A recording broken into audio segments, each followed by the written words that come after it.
7, 6, 5, 4, 3, 2, 1, 0. And speaking of the 80s, our final judges are proudly returning to the Toronto area, Christina Carr and Martin Hunger, aka Carr Hunger Creative. They met in 1987 at a Doctor Who convention and have been attached at the hip ever since. What has kept them together is the insane need to create and perform. Titles under their belts include master costumers, cosplayers, prop makers, director, special skills and character actors, writer, co-producers, and much more. Working for productions and projects as small as local theater and festivals to mid-sized conventions and promoters to as large as mainstream TV series and movies. They have recently moved back from Vancouver to Toronto to support their ever-growing entertainment industry. Find them online as Carr Hunger, with a dot in between every one. With a dot in between every letter. Yeah, C-A-R-R-H-U-N-G-R. And feel free to stop them to chat about their exploits. Martin and Christina, welcome home. Good to see you.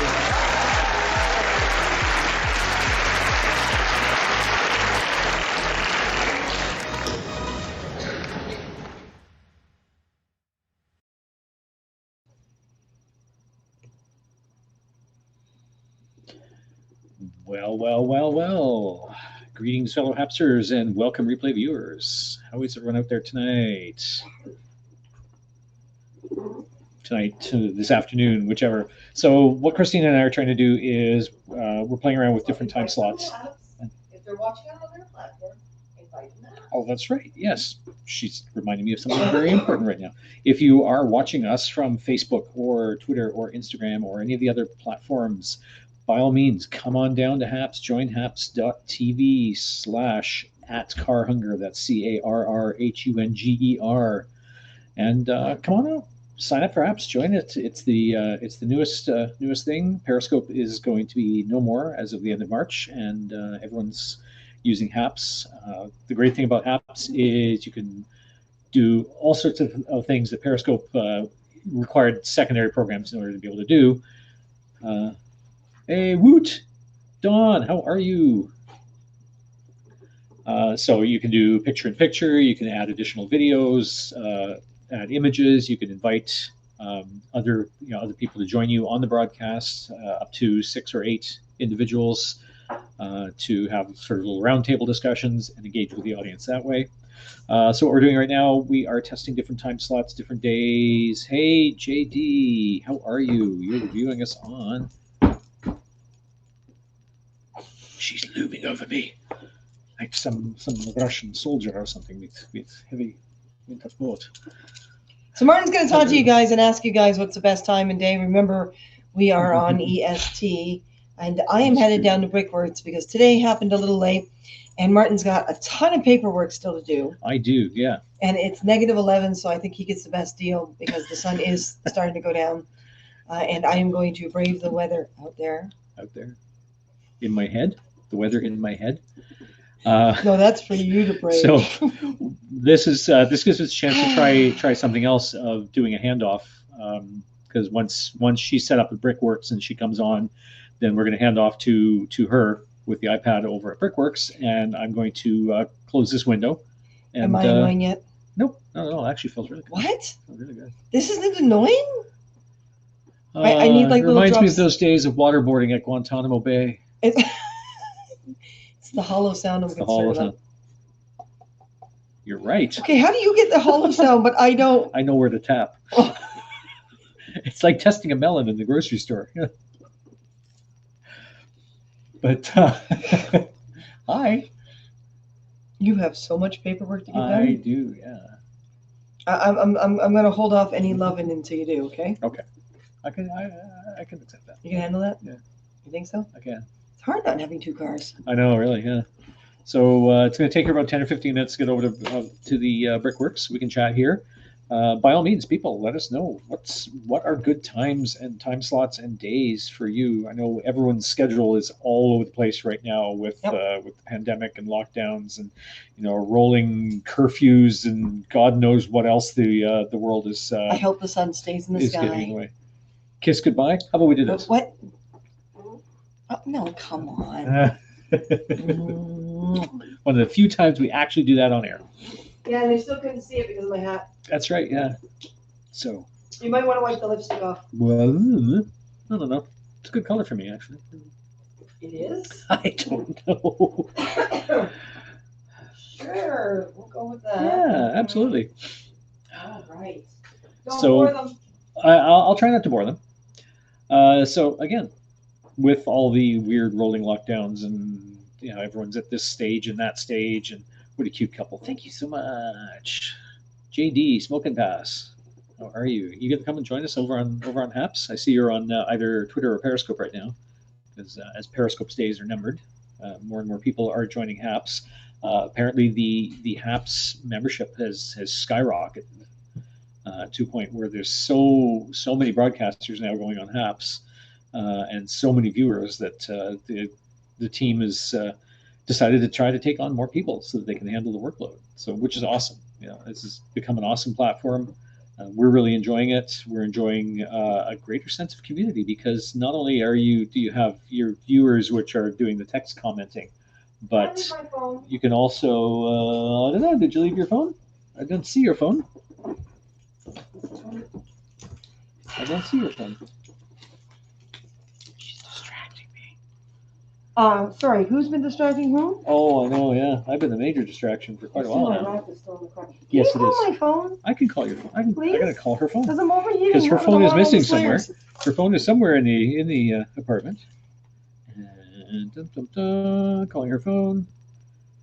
But not only do you get the viewers, I hear it over there at the other end somewhere, and everything else is going off as well. All the other devices connected to her phone. Aha! Aha! There it is. Okay. Ignore. She ignored my call. I did. Have you guys tried the artist's way? The courses? Yeah, you're talking about the courses. We have not. I have no interest in it. No, we got enough to do. We got enough to do with our own projects and endeavors, and we do a lot of our own projects. So getting involved in our characters and our performance and everything, this stuff we've already established within ourselves. I know Christina's taken a couple of acting courses when we were back in Vancouver, and they worked out fairly well. And the courses, yeah. But no, for the most part, we like doing pulling our from ourselves, our own life experiences, putting that into the characters we do, and stuff like that. So, and right now, what we're trying to do is we're trying to rebuild Car Hunger Creative, which is the prop building and that sort of thing. We've got an incentive from the federal government to with a web design company to help us put together an online store. Normally we do commission work, building props and stuff for shows and doing character gigs and public appearances and things like that, and public speaking. But we're going to put a lot of that, try and put a lot of that on the webpage, where you can request a quote for either a character gig or a custom commission prop work, and we're going to have some already pre-made things. Samples that we've done on the course of broadcasts, things that we showed people on our casts, how to do, what to do, techniques and building materials and things like that. We're going to sell those off as samples on the webpage as pre-made items. So be on the lookout for that on the carhunger.com website. And that should we're putting together content right now for that, getting that all sorted out for the web designer that's been assigned to us by the program. And next week we have a bit of a meeting on Zoom with the web designer to figure out all the details and get our online store up and running. But yeah, once again, it comes down to we are playing around with different time slots, different locations or dates and things like that to try to figure out what is the best time slot for audiences. We've tried Evenings, later on in the evenings seems to work fairly well, like 8 or 9 p.m. We usually run 2 or 3 hours, so we're running to like 11 o'clock midnight. However, time slots in that late time period in the day don't tend to work well for building, because we're running power tools, we're running the laser, the exhaust fan and stuff like that. It's generating noise, which the neighbors tend to not really appreciate. Noise later on in the evening like that. This is a live work building, but a lot of the companies that are out of here are photo studios and filmmakers and videographers and stuff like that. So they don't really have a lot of equipment in their shops, in their spaces. So we're a little bit of an exception in that case. There's another company downstairs that does little rolling delivery drones that drive around the neighborhood, and they pick up from restaurants and deliver to people remotely. But they're strictly they're manufacturing. Any repairs and stuff like that are strictly like a 9 to 5 or 9 to 6 kind of basis, and then they have their little team in there at night at their terminals with their remotes operating these drones around the neighborhood. So this also doesn't generate a lot of noise. But for chat broadcasts, talk broadcasts, we're finding the evenings work quite well. For the build broadcasts, we're trying to do something a little bit more in the afternoons. We want to try and get one broadcast a day for sure. The HAPS challenge is a big thing right now for broadcasters to be able to get 250 views and get basically have X number of broadcasts a week, or X number of broadcasts for the next 8 weeks, and get the views, and we get a little bit of extra incentive from the HAPS developers that way. So yeah, anyone else that's out there? Where is everyone tonight? We have 54 views right now going on, and we've had a couple of comments. So in general, things are going relatively well. As we were talking about the potential move to a new location, that's still underway. A lot of paperwork to go through right now, and a few hoops to jump through, but things are coming along well enough. And then right now, my biggest priority, and this is why Christine is going to take over the broadcast in about 10 minutes when she gets to the Brickworks, and she'll do a little bit of a walk around Brickworks and a chit-chat broadcast. So we're going to pass the cast, hand it off over to her with the iPad remotely, our woman in the field, and I will get back to working on all the paperwork. There's months and months worth of receipts and bills and paperwork and stuff like that needs to get sorted out, because tax time is coming up. We're still a little bit behind on processing all of that, so that's definitely going to be a priority on top of over and above anything else right now. And when that comes, when that finally comes together, we'll be able to take advantage of a few more incentives that the federal government is providing for freelancers, for small businesses and things like that. But they need documentation, right, in terms of income, expenses, and all that sort of thing, in order to be able to determine what category, what bracket we fit under.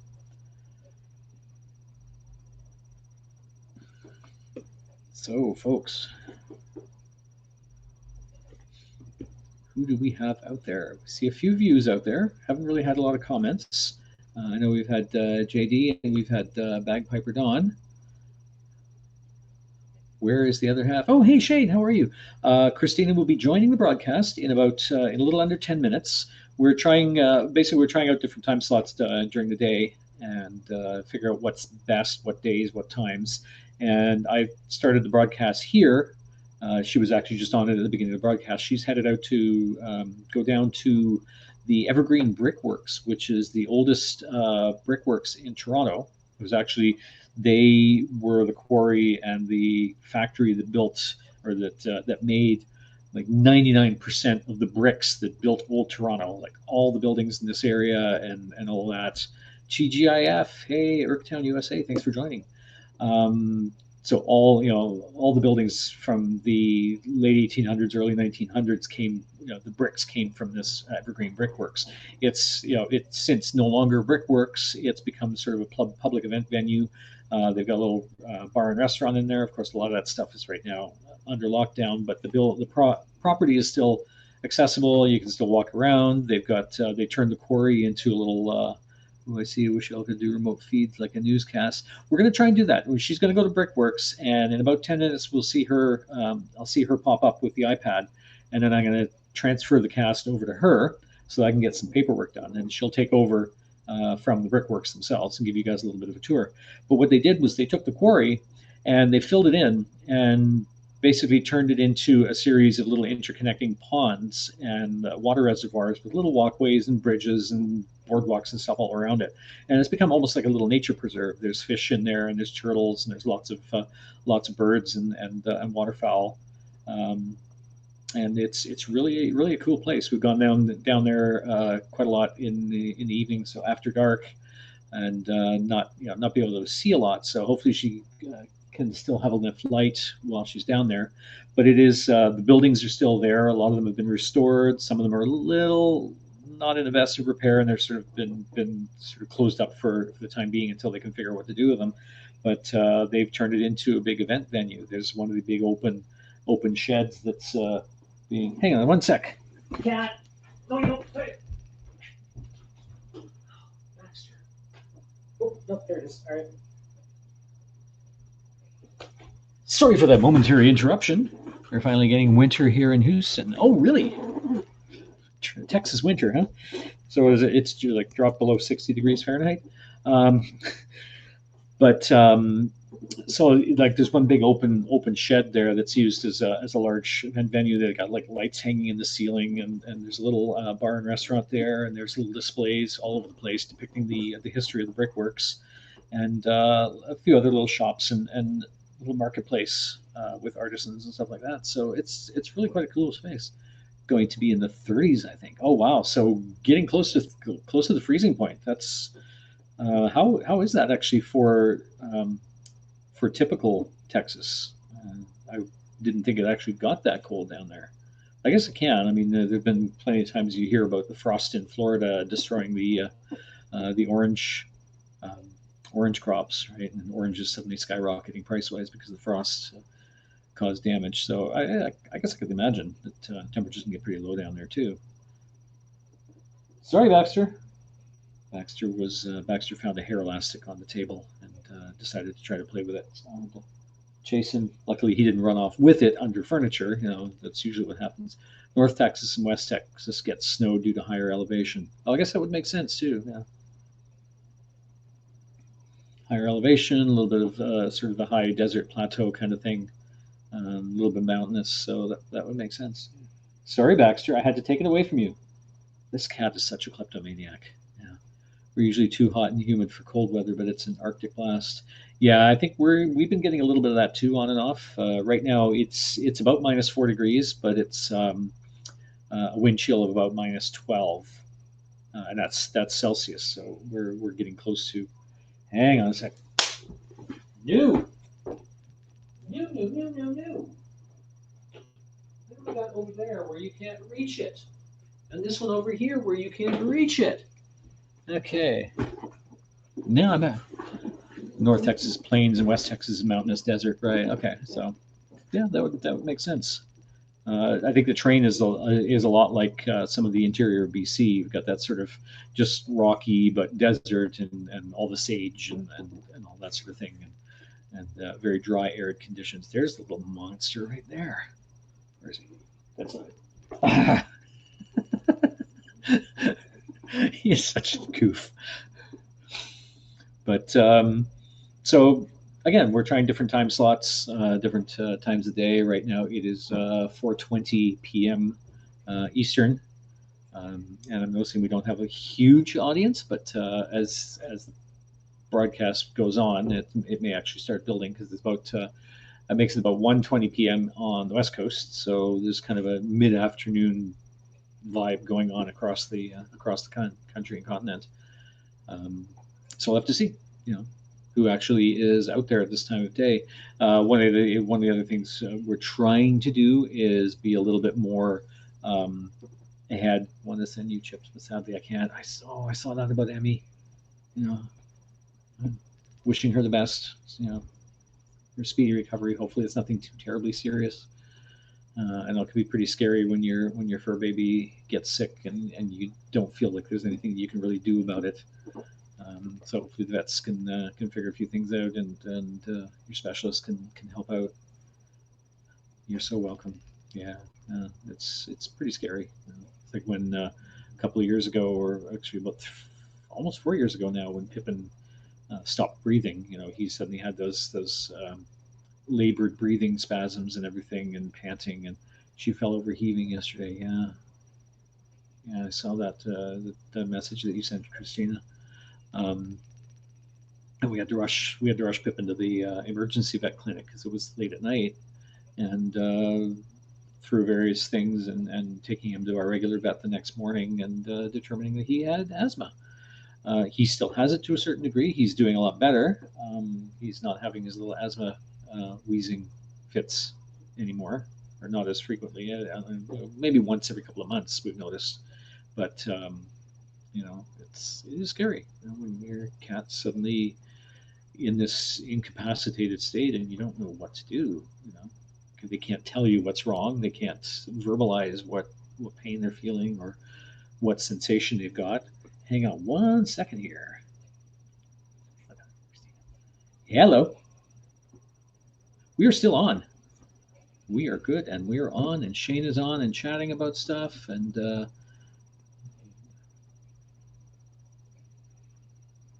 Evergreen Guest is Wi-Fi. It's worth a shot. Maybe once Emmy is fixed, she may take to baby. Hey, Vince. Vince has just signed on. Hello, Vince. Christina is going to be joining us shortly. She's down at the Evergreen Brickworks. She can take you guys on a little bit of a walk around while there's still some daylight out there. And it is windy. Yeah, even down there, I guess, is it? Do I put you on speaker so they can hear you? Hang on a sec.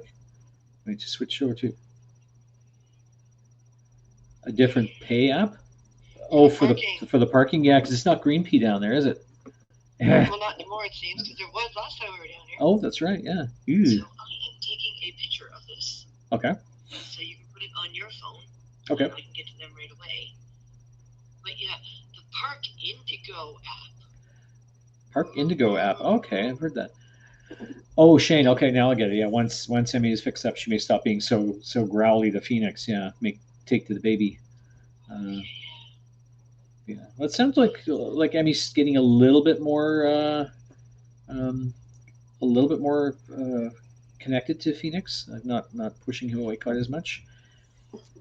Doing okay, Vince. Yeah, hanging in there. With all things considered and everything going on, and trying to find a new place and go through all the paperwork and everything needed for that. Christina's doing okay. She's going to be joining us any minute now. She's down at Evergreen Brickworks, trying to. Attached it to my phone. Trying to. Not connecting to the Wi-Fi. It's not connecting to their Wi-Fi. She's taking a little tolerant, but she's in pain. Yeah, I can imagine that. Shane, yeah. And Martin's going to take care of my parking for me from there? I will take care of your parking from here. As soon as you're on and I am logged off. So what we're going to do is Christina is going to pop on very soon here once she's got herself all Wi-Fi'd up and on the tuned into this broadcast. And then I'm going to hand off to her with the iPad. Someone has paperwork. Because I got a crap load of paperwork. I really still don't know which one is worse to you. Well, I spent a lot of time outdoors yesterday and out in the cold taking care of things. So yeah, I guess quid pro quo, and maybe tomorrow, if we get enough done today, maybe tomorrow we can both get out in the cold. I mean, get out in the fresh air. Whoop, whoop, whoop. Hold on, almost there. Almost there. Okay. Almost there. Okay, we got a little bit of echo going on. I just got to turn the volume down on the thing. That's and I'm going to pass it over to you then. Oh, I see. I see what you're trying to do. She is trying to rotate. Step, you silly thing. There it is. Ah, that's more like it. All righty. So are we ready to rock and roll? Oh my God. The iPad picks up all the cat fur. Look at that. Well, we'll see that in a minute. This is supposed to be a dark blue. Vince says, hi, Christina, and I missed you guys. We can hear Christina, but I'm going to switch over and pass her on. And I'm going to say goodbye to everyone and let her take over. And I'm going to mute my mic so that nobody can hear me cursing at paperwork. And we shall. You're going to curse, the paperwork is going to rebel, just like you did earlier today. You know that, right? Yeah, there's an echo because we got a little bit of we got Christina on the phone and Christina on the computer coming through. Well, thank you, Shane. I will have a good evening. I got lots of paperwork ahead of me. So I am passing this over to Christina. She's going Just to go hang up live. on me. What's that? Go ahead. Just make sure you do my parking and hang up on me. Just hang I up will. on me. Okay. Just Bye.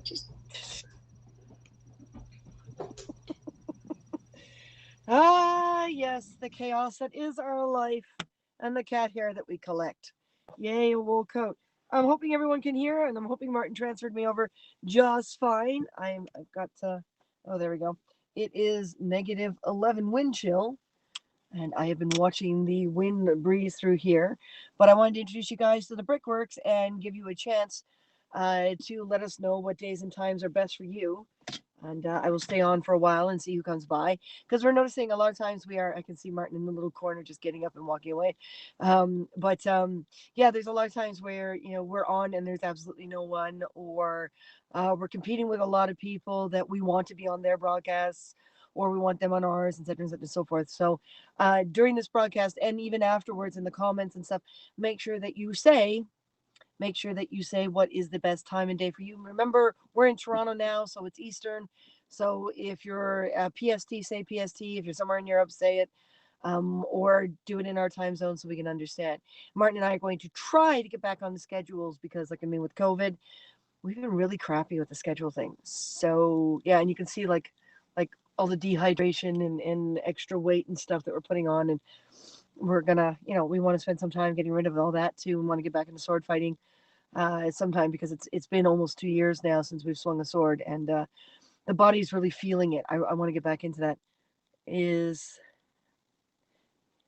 Shy string things behind Martin's back? Oh, was he stealing things behind Martin's back? Oh, I see a close up of Martin's body off to the corner. I'm assuming he's let me have the whole screen. He can always type if he wants to speak. He can always make a comment. But I am assuming, someone tell me, can you hear me okay? I see him leaning over. So, hey, Katie. Yes, LOL. Okay. 3 p.m. CST is good for me, or 6 p.m. CST. Cool. And everyone, if you can do the same kind of thing, what day of the week? Like, what day is Monday to Sunday? What day of the weeks are best for you?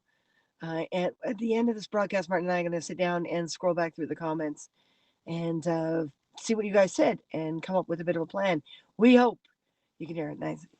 You're a full screen. Sounding good. Nice. Nice. Thank you, Martin. Thank you. So I am down at the Brickworks. I wanted to show you guys something a little different, and I love the energy down here. So I thought today I'll take you guys for a walk while you decide, when's the best time for you guys to join us, or, it's really windy, so I'm avoiding going out until I have to. At some point I will, because the sun is going to set sometime soon. I'm hoping Martin paid for my parking. I'm really hoping Martin downloaded this app and paid for my parking, because I don't want to be downloading things while the iPad is using my phone. I'll download it when I get home, type thing. Yes, Christopher Blummer has passed, but 91 isn't bad. That's pretty good. Okay, you need coffee. Nice. So I'm gonna turn the camera around for a moment. You're still logged on. Thank you. So this is the Brickworks. I'm presently in the larger of the parking lots. The Brickworks, there's a couple of buildings that are now gone, but they've managed to rescue some of the buildings that were here before. The Brickworks is the central. Nice, thank you guys. Is the central hub at one time. There's different companies now that provide bricks for the city, but this was where all the bricks came from that built young Toronto. It's been here for a very long time. It built up, it built down. There was a temporary, state. When Martin and I moved to BC back in 2001, 2002, it was more or less abandoned. It was, it was deteriorating, and watching it from a distance, the property was basically closed up, and no one was able to come down here, unless, of course, you did it without permission, so to speak. And because of that, it was really left to rot.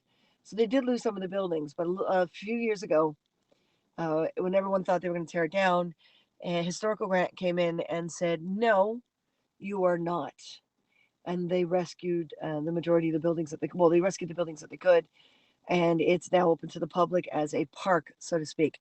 It's kind of fun coming down here at nighttime because the space you see in front of me right here, you usually see like not snowboarders, skateboarders, skaters. People come down here and drive their cars into that space and do photo shoots and all this stuff. This is one of the places down here, and you'll see why in a few minutes when I get out of the car. I'm just kind of avoiding it until I have to. Um, this is one of the places that Martin and I wanted to use for our renewal of vows, but because they are still trying to make sure these buildings are saved, and they're trying to put money into the buildings themselves and the property itself, and it's quite an extensive property. It's $3,000 to do what we want to do, and that's where the packages start. No, I can't unless suddenly I get rich, or suddenly a whole bunch of people just shower us with money for no particular reason. Um, yeah, it's not going to happen. It's not going to happen. So we're looking at other places. Actually, Martin and I are considering moving our anniversary to my birthday in order to get as far away from COVID as possible. Oh, what a cute couple. Thank you. I'm just looking back, JD and others, at some of the comments before just to see if there's anything that I can readdress. Artist Way, yes. Oh, sorry. Yeah, I had a lot of friends who did the Artist Way thing. It didn't really suit what our goals are because it really focuses on one type of discipline. So until we have the extra money to invest, we're not investing in anything like that. So yeah, we have a lot of friends who swear by it though. Shane, where's your other half? Right here. TGIF, yay. I wish I could do some remote feeds like a newscast. Again, we've got to be able to, right now I'm taking a lot of data. And because of that, and we can do remote feeds. I can be out here while he's back there, easy peasy. We can remote from anywhere in the country. We can even remote from another country.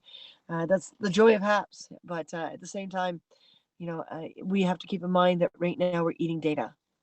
So the more I'm on here, the less data we'll have at the end of the month. So we have to be picky. And Martin and I want to play Pokemon again. Usually too hot and humid for cold weather, but it's an Arctic blast. Wow. Texas, Texas, Texas. That's okay on the chips, honey. We'll survive. We will survive. Hi, Vince. Vince, are you still on? Series fix. And yes, to answer your how am I holding up, it's on and off. It's on and off, but one day at a time, one step at a time. I miss you too, Vince. You are awesome, Vince. We got to get on one of your broadcasts again. Yes, the actual Don Valley Brickworks was registered in 1889. Some of the structures on the property before it actually became the Brickworks, it was, see if I can remember, 1818 or something like that. But it wasn't officially the Brickworks. They were temporary, basically sheds, so to speak, to make the bricks. They're gone now. There's a community garden in their place. But and some of the remains of the original brick ovens from the 1889 structures are in one of the other structures behind me to rescue. And they're we can't walk in there, unfortunately, yeah. But one day at a time, yeah. Indigo setup, parking paid. Nice, thank you. Thank you. I think I'm going to leave my glasses in the car because the clouds have come in. I guess that's what the wind is. What do we say that we go for a walk? Oh, wow. We got quite a write-up here. William and George had purchased a site in the Don Valley in the 1830s. Yes. They established a paper mill. While digging post holes to make a fence, William came across some good quality clay. Yes. He took a sample to a local brickworks, where it was confirmed that it would make a high-quality brick. A quarry was soon established to the north end of the site, which is where we're going to walk to very soon. And a brick-making plant was built at the south end of the property near the Don River. Yes, exactly. Facebook user, can you please tell me who you are at the moment? Because, again, you are probably watching from my personal profile, which is why I don't see your name. For some reason, Facebook only gives us the name if you're on our fan page. Should move your anniversary to your birthday. Yeah, exactly. So, I think it's an excellent birthday gift for me. without COVID. Yeah, exactly. We increase the chances. Whether or not there's a guarantee, I don't know. But I have to be careful because a lot of things are moving into August. So if we don't organize ourselves really soon, so Martin and I have to do a very quick budget because we will be doing it on next to nothing again. It'll also increase the chances that the weather will be better. And the next one, our 40th anniversary, we'll just have to move it back to June. So, but thank you, Facebook user. Bell's on to see you both do this. Cool. There we go. Shit, the Jedi's just. I haven't even gotten out there yet. Come on, honey, give me a minute. Produced bricks using 3 techniques. The first was called A-Soft. Yes, that is way too much to read, and it is all the stuff that I'm walking to. So if anyone wants to read what Katie's typing out, that's cool. That's cool. I will visually show you what she's connecting to in her little write-up. Now I'm trying to figure out whether or not I'm gonna put on gloves because I won't be able to touch the screen. So if you guys will give me a second, I'm going to check my pouch to see if my little touch screen penny thing is with me. And if it is, that's going to make life a lot easier. Come on, where are you? There. Oh, is that you? Yes! My little touch screen penny thing is in my pouch.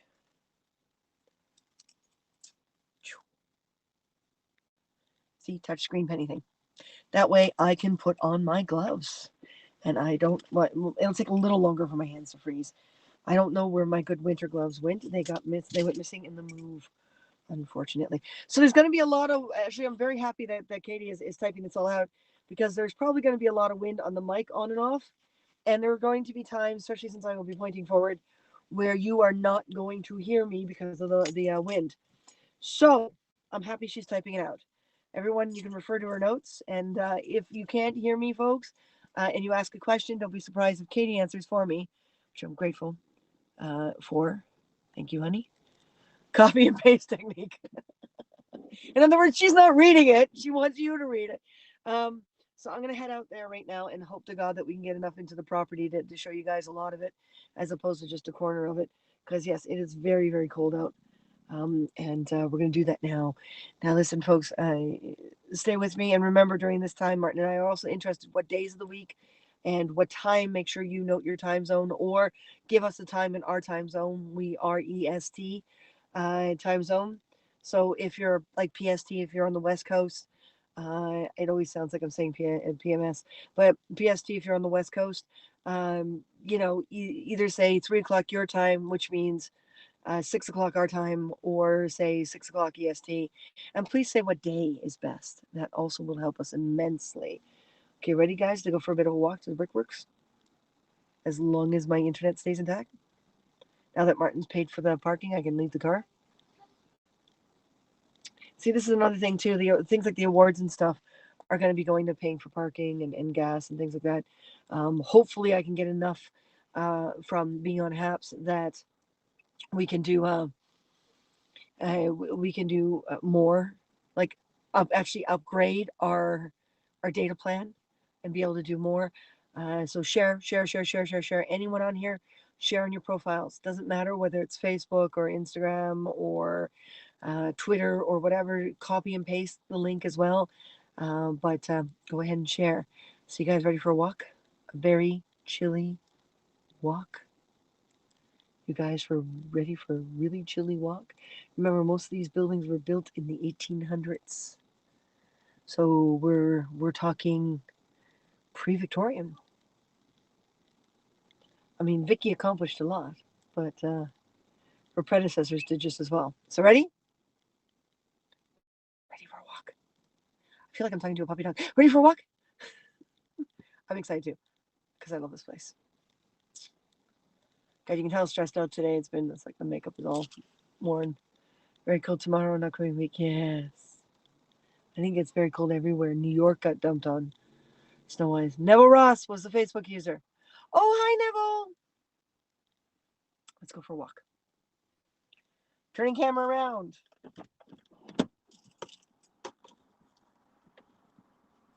Ooh, it's already biscuit cold.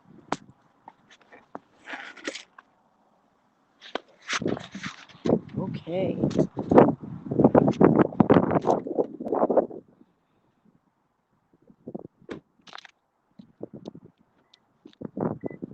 think next winter I want to invest in some warmer stuff. So let's go for a walk. So there's the main kind of offices and everything, and there's a little restaurant in there, and you can see because of COVID it's closed. But there's a little cafe in there, and inside this building's got a lot of the old ovens and stuff kind of scattered amongst the more modern stuff. Doggy, puppy out for a walk, yeah. So they've done something different. Like that's not the original roof. The original roof would have been wood, much like that one. So let's go for a walk. It's a really cool place for things like photography and stuff like that. Oh yes, it's brisk. Very, very brisk. And there's weekend markets here sometimes. That's all been affected because of COVID. You can see some of the food trucks and trailers are presently parked here. The sipping container. So when that's opened up, it's a little drink stand and coffee. Oh, got Sweet Pete's over here.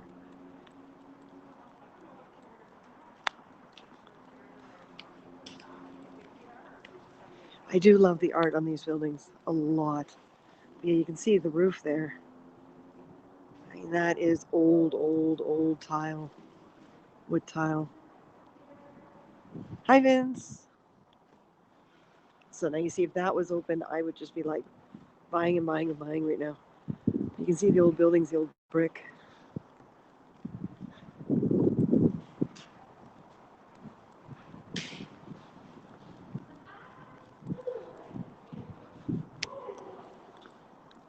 Love the murals, aren't they cool? And you can see the remains. Not so much over here because they're bricked over, but you can kind of see the remains of the rails for moving stuff from one portion of the building to the other. Because you're talking like clay, really heavy brick clay, and you can see the building, the old brick that's been repaired with different kinds of brick over the years. But yeah, a few of the buildings have already fallen down here and no longer exist. Awesome murals, yeah. What year are these buildings? Well, there is a map over here that it's on the other side. So I'll show you guys the map when I get over there. But you can see how big the pit was. Massive clay pit. Like they just dug clay out. So most of the buildings in Toronto were made, like the brick was made here. So we're gonna walk over to where that big hole in the ground used to be. Here we go.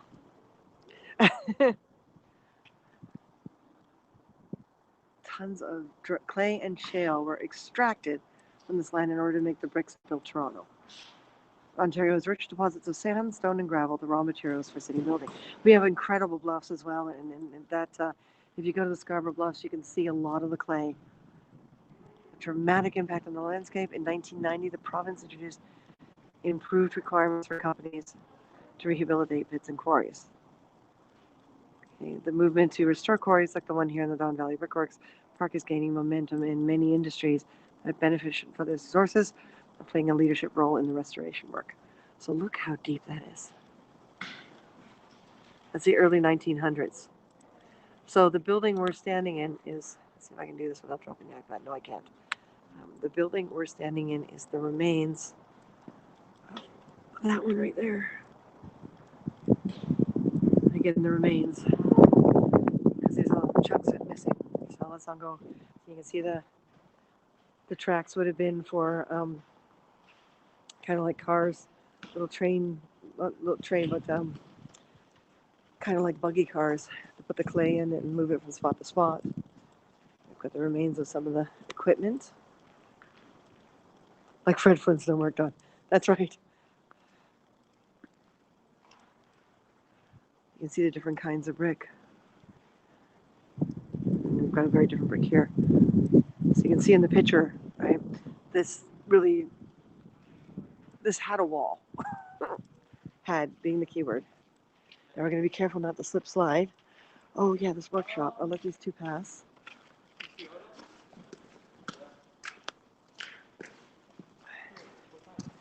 One moment. No dinosaurs, though. It may have made their job easier if there was. I gotta be careful, step up and down very carefully because it's extremely icy. Now these guys are cool. I kind of, well, you can see some of the work. Right? I love these guys. When they're open and running, it's incredible. But yay, COVID. But yeah, these are they reclaim. They take reclaimed wood, and they work it into furniture. And they're located here. I'm going to be very, as you can see the ice. So I'm going to step very carefully up and down. Carefully, carefully, carefully. There we go. Okay.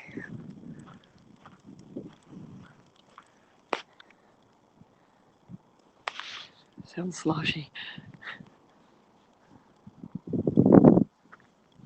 Ooh, now here's where we get that wind. Here's where we get that wind. Oh, the little sign is gone. Huh, the sign that's got the whole layout of the property seems to be missing. So let's not wipe out here because that's thin ice. So right here, this was the quarry. So the whole property was filled in, and spots of it, and pumped water in from the Don Valley. So basically, they created an offshoot from the river in order to have this full.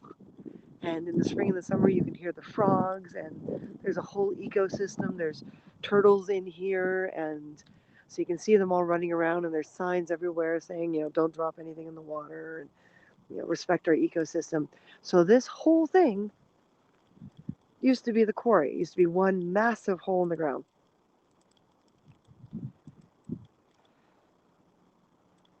Martin is doing paperwork. Martin has the lovely job of getting caught up because he hasn't been. He hasn't been. So walk on over here. Again, very carefully because that's ice. That's all ice. So I'm ice rink in the winter. It's not stable enough. Apparently, it has something to do with the biosphere underneath, like all the biological matter, all the mold and moss and deterioration underneath that keeps it from completely freezing too thick. So, and there are like snapping turtles and stuff hibernating under there as well. So yeah, not allowed to skate on it. So yeah, you look at that. Okay, so that picture there, kind of on the other side of these plants. Yeah, that picture there, as you can see at the bottom of it, the buildings. So that picture there was that. If you go up here, that picture there, you can see towards the buildings. So again, it was that. So they dug and dug and dug, and that one's 1920s. So you can see how much more they took out of the ground from the 1900s picture that was just on the cover over there. We're gonna crunch, crunch, crunch, crunch. Here we have 1892. It's one of the earlier buildings when it was deep, but not that deep. So you see that hill behind that structure, that little shed. That's that hill over there.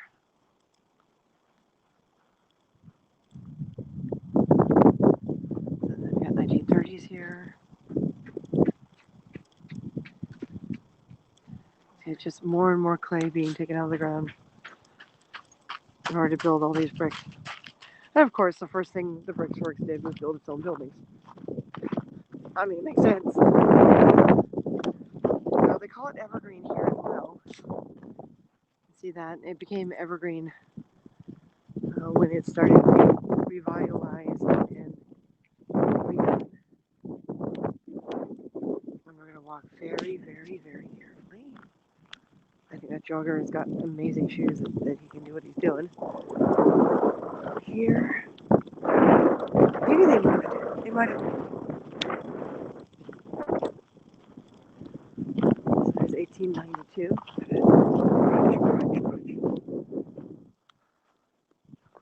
So there's an bridge from 1892. Not as deep yet. Trying to watch Partly You, but you don't have that option. What? Trying to watch Party You. We don't have that option. You want to join the broadcast? Is that what you're trying to say? Well, let's do a walk around so I have the full screen. Then when we go back to the car, I can do that. How's that sound? I have to invite you in. Woo! That's like a negative 11 degrees there. Walk carefully. Carefully. Walk carefully. Yeah, there's a whole lookout up there. This path goes up and around. So here we go. I want you guys to see this. This is amazing. Ready? Okay, we're going to walk very carefully. There we go. As recently as the 1980s, where your standing would have been the edge of a pit over 50 meters deep. Brick manufacturers operated here over 100 years, dug an enormous quarry in order to extract clay. To get an idea of the size of the pit, look up the ridge of the park to your right. That ridge. Now imagine that same rim extended down at least 5 times deeper below you. Down there. Okay, so we are there. You can see a little person. And the ridge, they are the upper portion here. Now let me see if I can. This bit here. Right, so that's where we are. This bit here is that ridge. So yeah, that. Ooh, windy, windy, windy, windy. That all the way down. And this is all filled in now to create all of this beautiful area.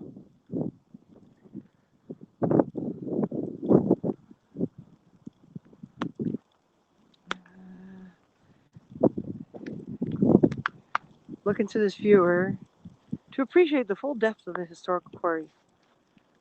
Evergreen, a Canadian non-profit organization whose activities included stewardship of the Don Valley Brickworks since 1991. 91 is when we got married, which is part of the reason we wanted to do the renewal here, but it's just too expensive. You can watch Party and I can share my video with friends, but I don't have that option. You can share your, well, that's because it's not broadcast, like it's broadcasting on Facebook, but it's not broadcasting on Facebook. So you can link on Facebook, but yeah, you cannot watch Party, you're right. Because Facebook doesn't want you to, will the camera work down the hole? Oh no, it won't, damn. Because there's a mirror in there, so you can see all the way down. And I wanted to see if we can see animals and creatures underwater, but you need those ice things I used to wear on my boots when I used to walk my dog in winter. Yes, yes, I do. Oh, I see, yeah. Yeah. So I'm going to walk carefully. Carefully. Oh, man. Yeah, I know. It's okay. Like, I mean, Facebook will let you simulcast to them, but they don't want you. They'd rather we just go live directly from Facebook. You know, kind of makes sense. There were 4 chimney stacks originally. That one's left.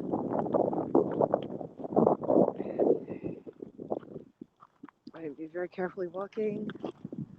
Just look at these buildings. You know, isn't this incredible?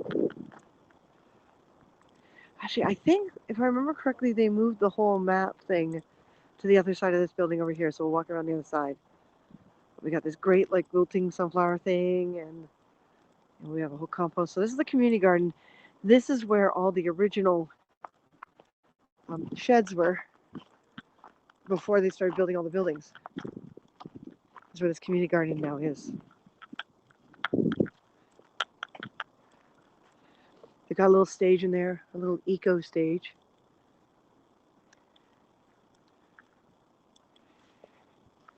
You have to go soon. Okay, Shane. So I come up around here.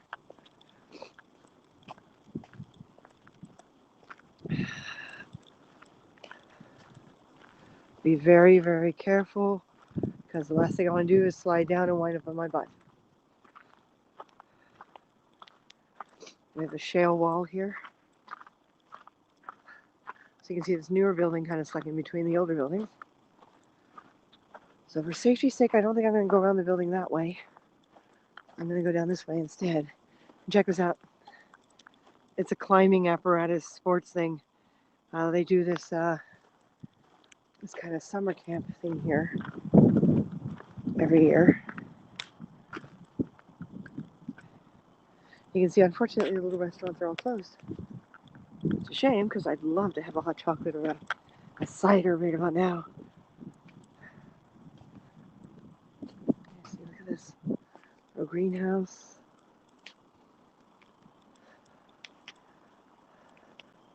There you go.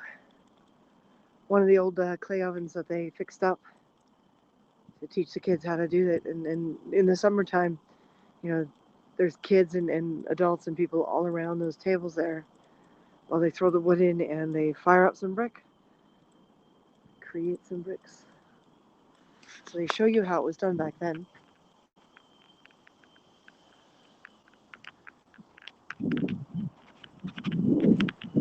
So how's everyone doing, and what do you think is the best time and day of the week for us to be broadcasting? And share, please, folks, share. You can see, you know, especially the age of the building, all the supports trying to keep it up, right? Woo!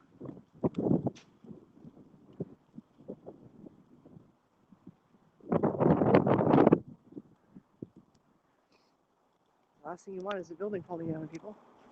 So yeah, this is an older building here, and then it's a newer building built on top of it. Seems to be a bit of a trend. Yeah, you can see some of the brick is kind of crumbling away a bit.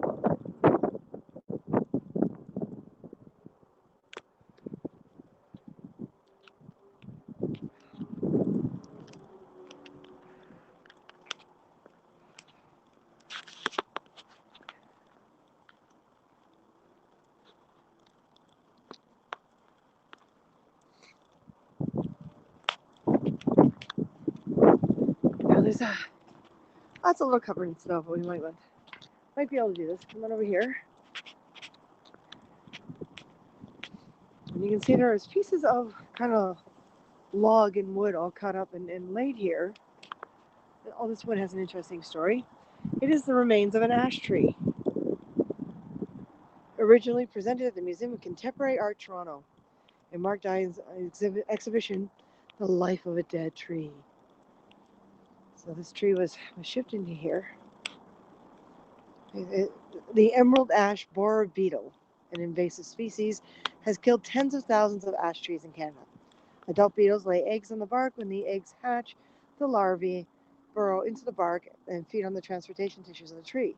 This disrupts the movement of nutrients and water within the tree, causing the tree to die.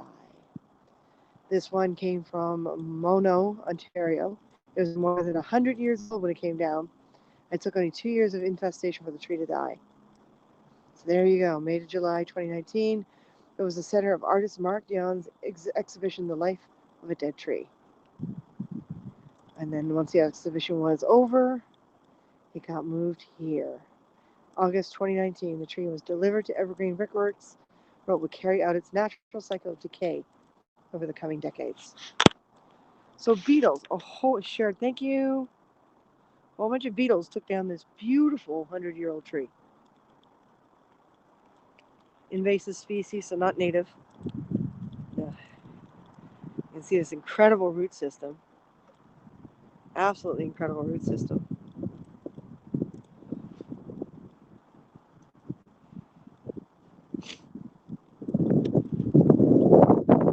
If you look at this building, you can see it extended past, and there was other kind of archways and areas to move the clay through, and it's all kind of crumbled now.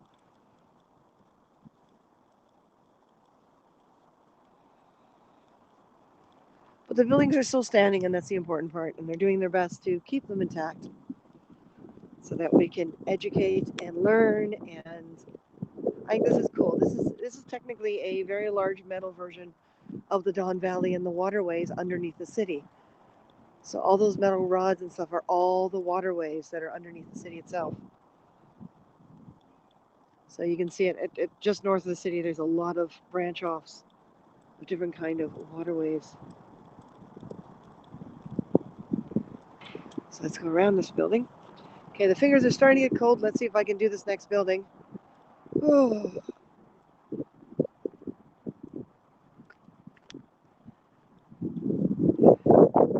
So feel free to let us know when, even after the broadcast is over with, let us know when is the best time and day for you to be watching us. So if you come on over here, woo! I might have to go into the car and warm up a bit first.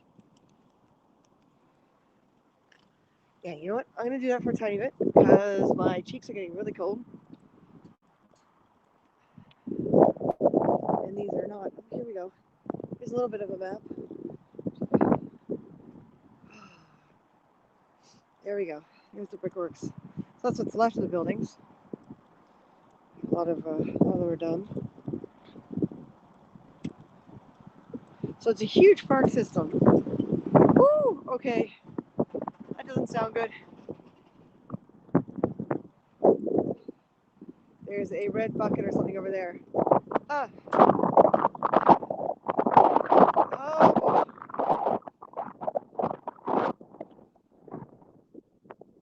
Before next winter, I really need to invest in some better stuff. Hang on.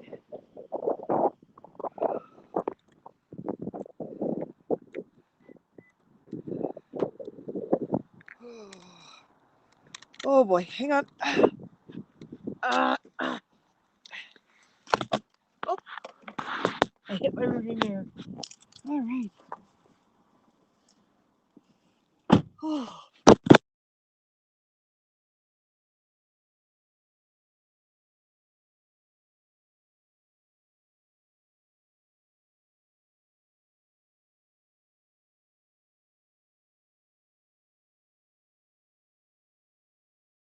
Still there?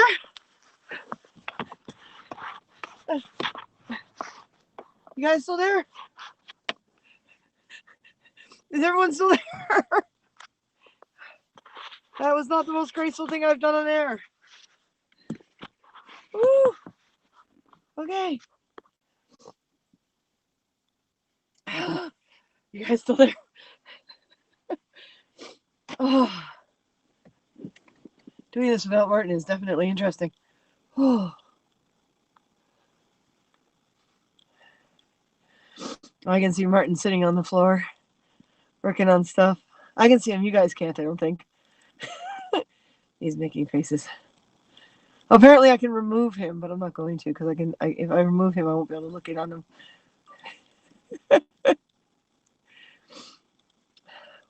What?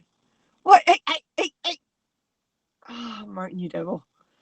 Okay, I'm gonna go back to putting you as small.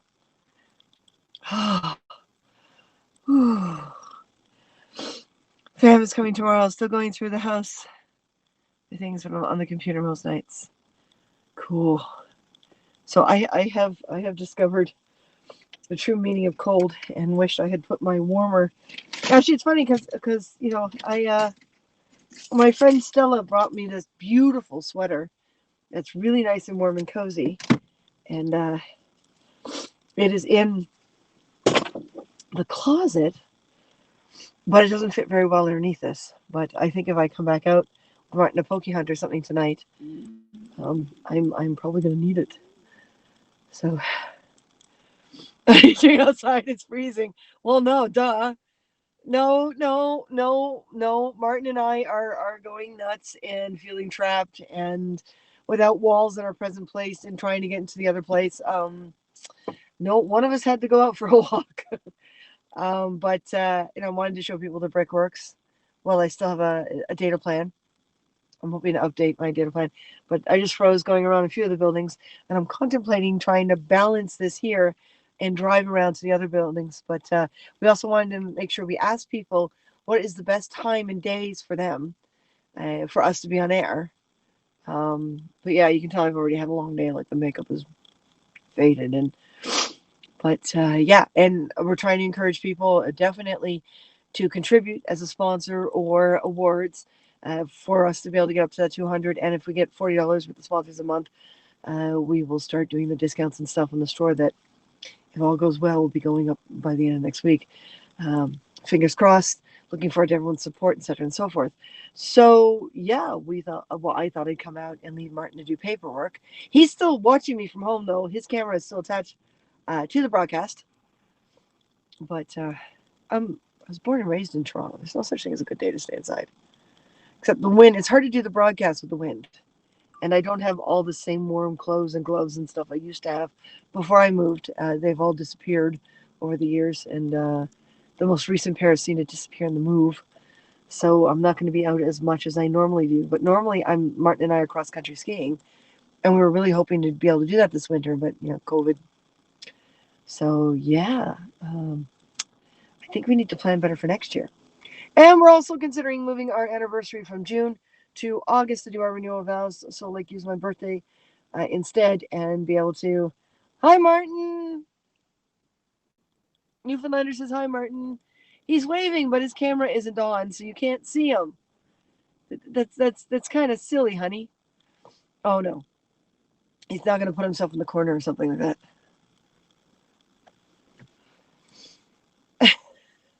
Oh no, he's typing. He didn't want to make a fine.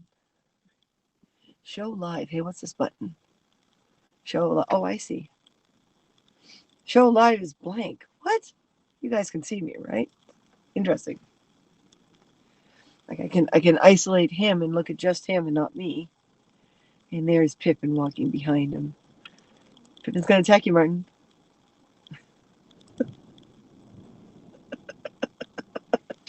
I wish you guys could see this, but he's got kind of control over that. Normally I'd be driving home for my last drop off. Yeah, there is that. So I'm wondering if the iPad will stay balanced here in the front windshield if I very slowly move around to the other building, because I've already dropped everyone once. So let's, because of how cold it is, let's see if we can do it this way. I'm going to be legal even though I'm driving around. And I'm going to very slowly, hope I don't drop the iPad. Everyone tell us what's the best time and day for us to be on, for you to be able to catch us. Okay, so, whoa! Sorry about that. I play my music pretty loud when Martin's not around. Actually, there's a lot of times I play it really loud when he is around. Not today. So we're going to very, very, very carefully try to pay attention to you guys and the iPad, because I don't want to drop it.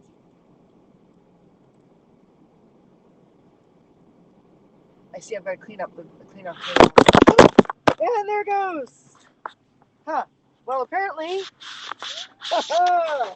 the moment I stop, everything goes to hell. Okay, so I am going to try this here, and I'm going to turn off the fan.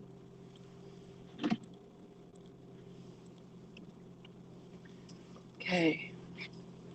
Stay, iPad, stay. I remember being at Mount Tremblant one year, and the temperature at the top was negative 62. Bottom was negative 35. Skied half a run and went back to the motel. Yeah, you have to have the right. I have ski socks somewhere, and I also have I used to have other things. So I think next year, if Martin and I make sure we get through this year financially, I would love to get back into cross country skiing, because that's one of the things too. Is the whole cross country skiing thing is not a big thing in British Columbia. And I'm not a downhill skier. I love my cross country. I love being able to see the world as I ski. So you can see there's the original rail.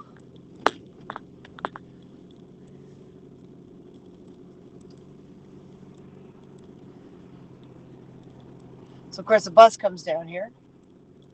There's only one bus that does come down here. TD Future City Center. I keep wondering about that.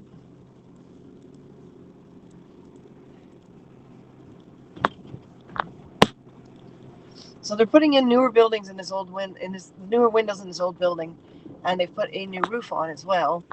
I want to bring you guys around here.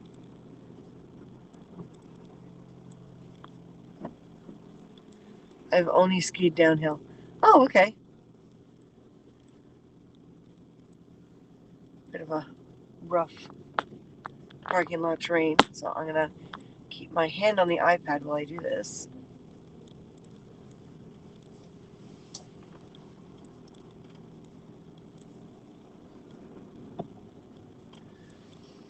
Now, this is the building that they are completely replacing the roof, which I think is amazing.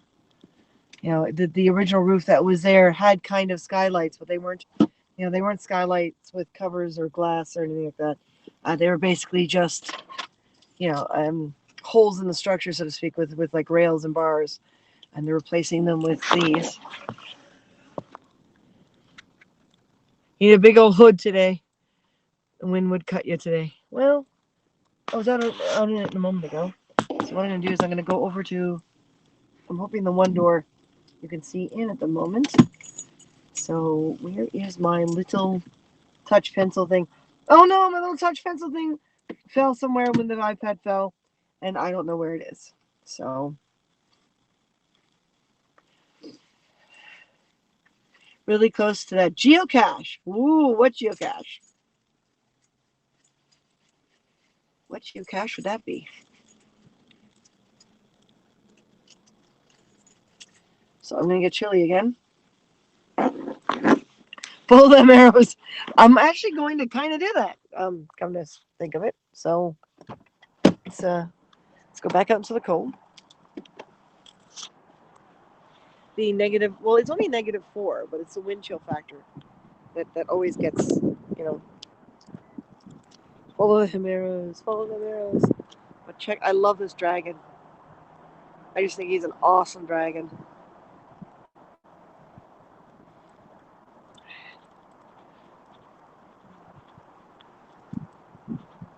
It's a pretty fancy car.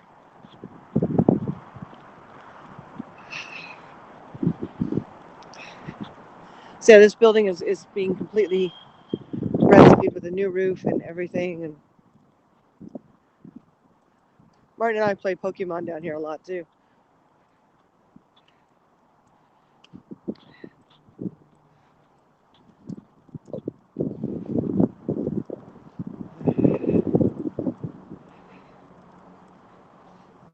So I'll show you in here.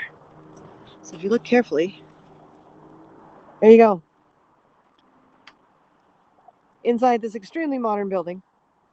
Well, not extremely modern. Just a lot of modern additions, including the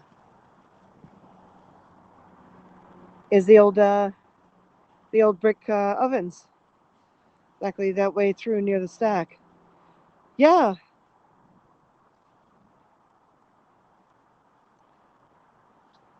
See, of course they put rails around them.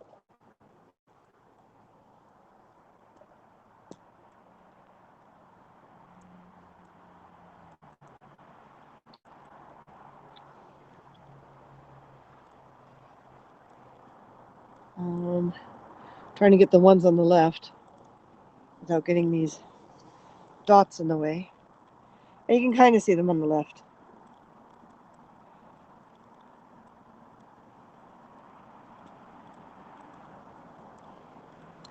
So that's where all the old brick ovens are, is in this building.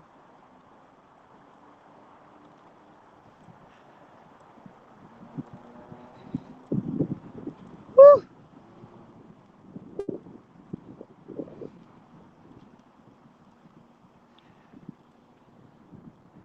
So you can see all the new roof.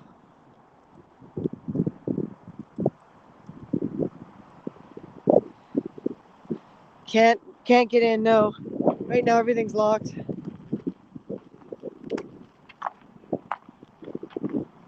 Unfortunately.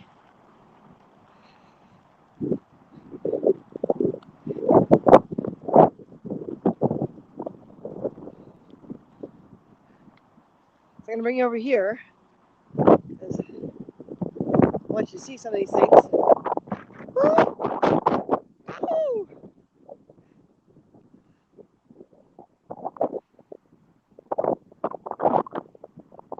Some of these paintings are pretty awesome.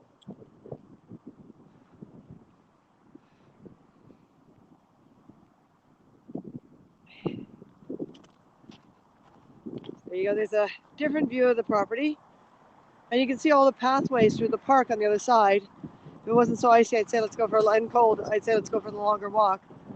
But when it's nice and warm, Martin and I like coming down here with cigar and pipe and sit by the water and just have a nice little relaxing smoke.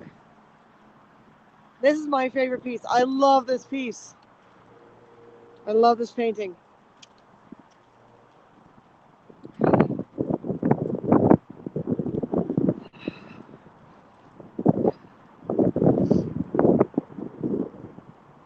Oh, I need to get warmer wear. Oh, being pushed. All right. Oh, the wind is closing the door on me. Okay, I did not close the door. Nice. Aren't those gorgeous? Just kind of happened. Okay. Oh, all right. Ah, brisk. Absolutely brisk. Woo. All for you guys. All for you guys. All right. Ooh, ah.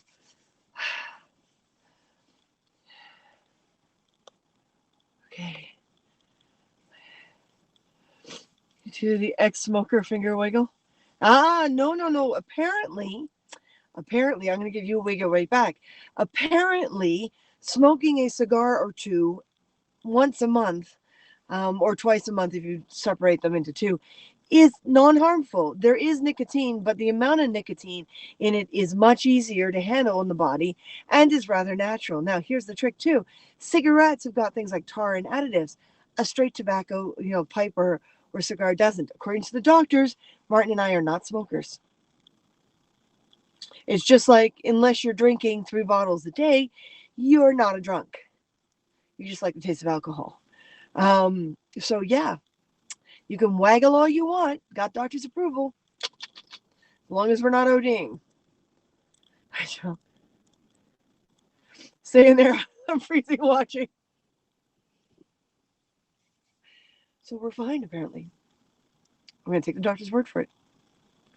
I started treating myself to cigars every once in a while, and they're too expensive to smoke any day, every day anyway. If I ever have enough money to do a cigar a day, oh my God, I'm rich now. But at almost like $18 a pop for a half decent cigar.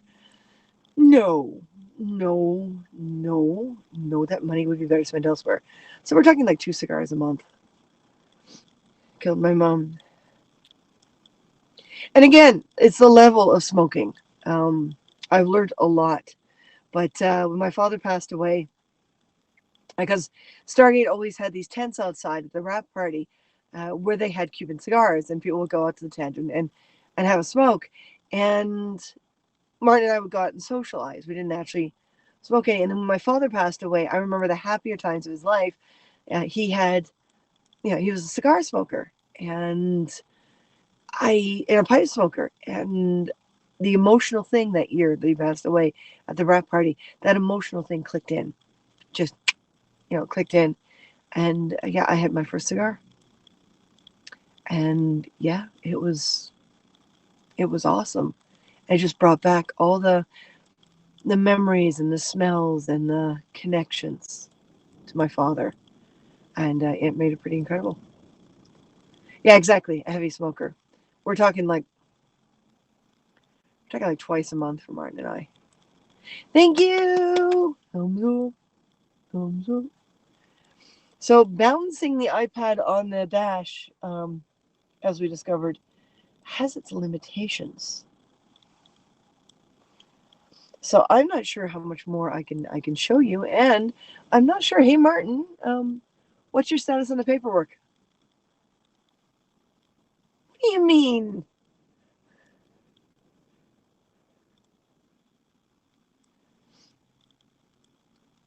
Well, sure, yeah. Just unmute your mic unless you need to say something private, and share the screen with me. Like do the one that has 3 pillars.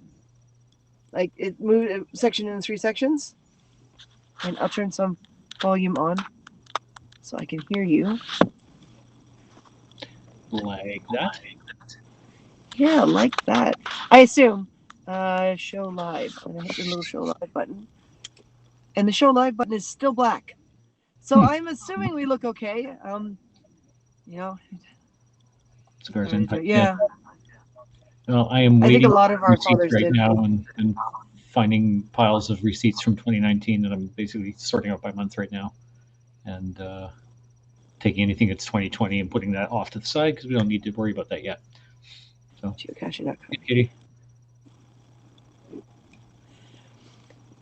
So, Martin, you can see on the computer Yeah. how many viewers have we had, and I We're can kind of at see how long we've been on. We're at 171 at an hour and 21 minutes. Okay, so my live count is the whole broadcast, not from when I joined. It says 121 here too. I've got 171 here. Oh, you got 171. 171. No, time.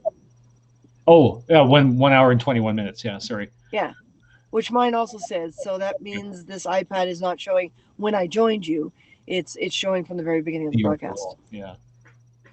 Yeah, and I was thinking it might show 10 or 15 minutes. It might show differently if we invited someone in, Mhm. but because we're broadcasting using the same ID, it's a fun game to play. The geocaching thing, yeah. Yeah, Martin, can you take a screen cap of that? Just do the little 4 thing and. Trying to remember how to do that. Martin. Apple option 4. No. Martin, you need to use that machine more. Oh, I know. Martin's been using his old iPad a lot. I think he's forgotten what to do with a desktop. Going through my mom's stuff, finding old recipes. Sure. You see 177? Okay. Yeah, because it should be Command Option 4 gets you the little crosshair. Fine, I'll do it. Fine. I was gonna say I'll just take a shot with my phone, but already did. Okay. So how far along are you with the paperwork? Oh wow! Well, since I've only been at it for a little, about an hour, I've got my arrangement of envelopes per month, and I'm gathering all the 2019 receipts and actually sorting them out per month so that we can tabulate them and put them in our spreadsheet program to do the taxes. Anything 2020, I'm putting it aside because we don't need to worry about that yet. And then my plan to very slowly walk around here so everyone could really appreciate the buildings and give some close-up of things and walk further into the property is thwarted. I should have put my ski socks on in my boots, and I really do need warmer gloves. I definitely need warmer gloves again. Because these are not. Yep. So even with the gloves on, my fingertips and my little pokey thing for the screen seems to have fallen over when the iPad fell over. So if anyone wants us to hang around, I'm going to ask Martin if he would be so kind as to keep the broadcast going so I can drive back. Oh, okay. You're going to get on here and yeah. And I work in the background? Yeah. And if anyone wants to join in or come onto the broadcast, then they can. And we can have some lovely conversations. And yeah, you keep working because you're what, 3 years behind? I guess technically, yeah, 2018, 2019, and 2020. It's just the last 2 months of 2018 because we did a partial tax return that year. But you're gonna freeze. Don't do it. Don't go home. Do it. You need ski mittens. Yeah, really. Ski mittens that you can operate a device with, right? Well, they used to have these beautiful winter gloves that had like rabbit fur inside and everything, and not these things. And I don't know. These are my autumn gloves. These are my fall time gloves, not my winter ones. I don't know. And the other ones were really expensive because, yeah, they had like rabbit fur and everything inside, and they had like an insulating layer, and they seem to have gone probably in the move. There's a lot of things we're discovering every single day that got left behind in BC. So you guys want to chat with Martin for 15 minutes so I can have time to go home? Oh, don't walk out there. Yeah, again, if I had my ski socks on and better gloves, and I was wearing a sweater underneath. Right now, I'm wearing this thing, which is kind of cheap and chintzy and Walmarty, and it's ugly, so I don't mind it underneath, but it's not as warm as I'd like it to be. And I could hear the wind on the microphone, just rattling away. Yeah, it's pushing the. Can you see the shaking?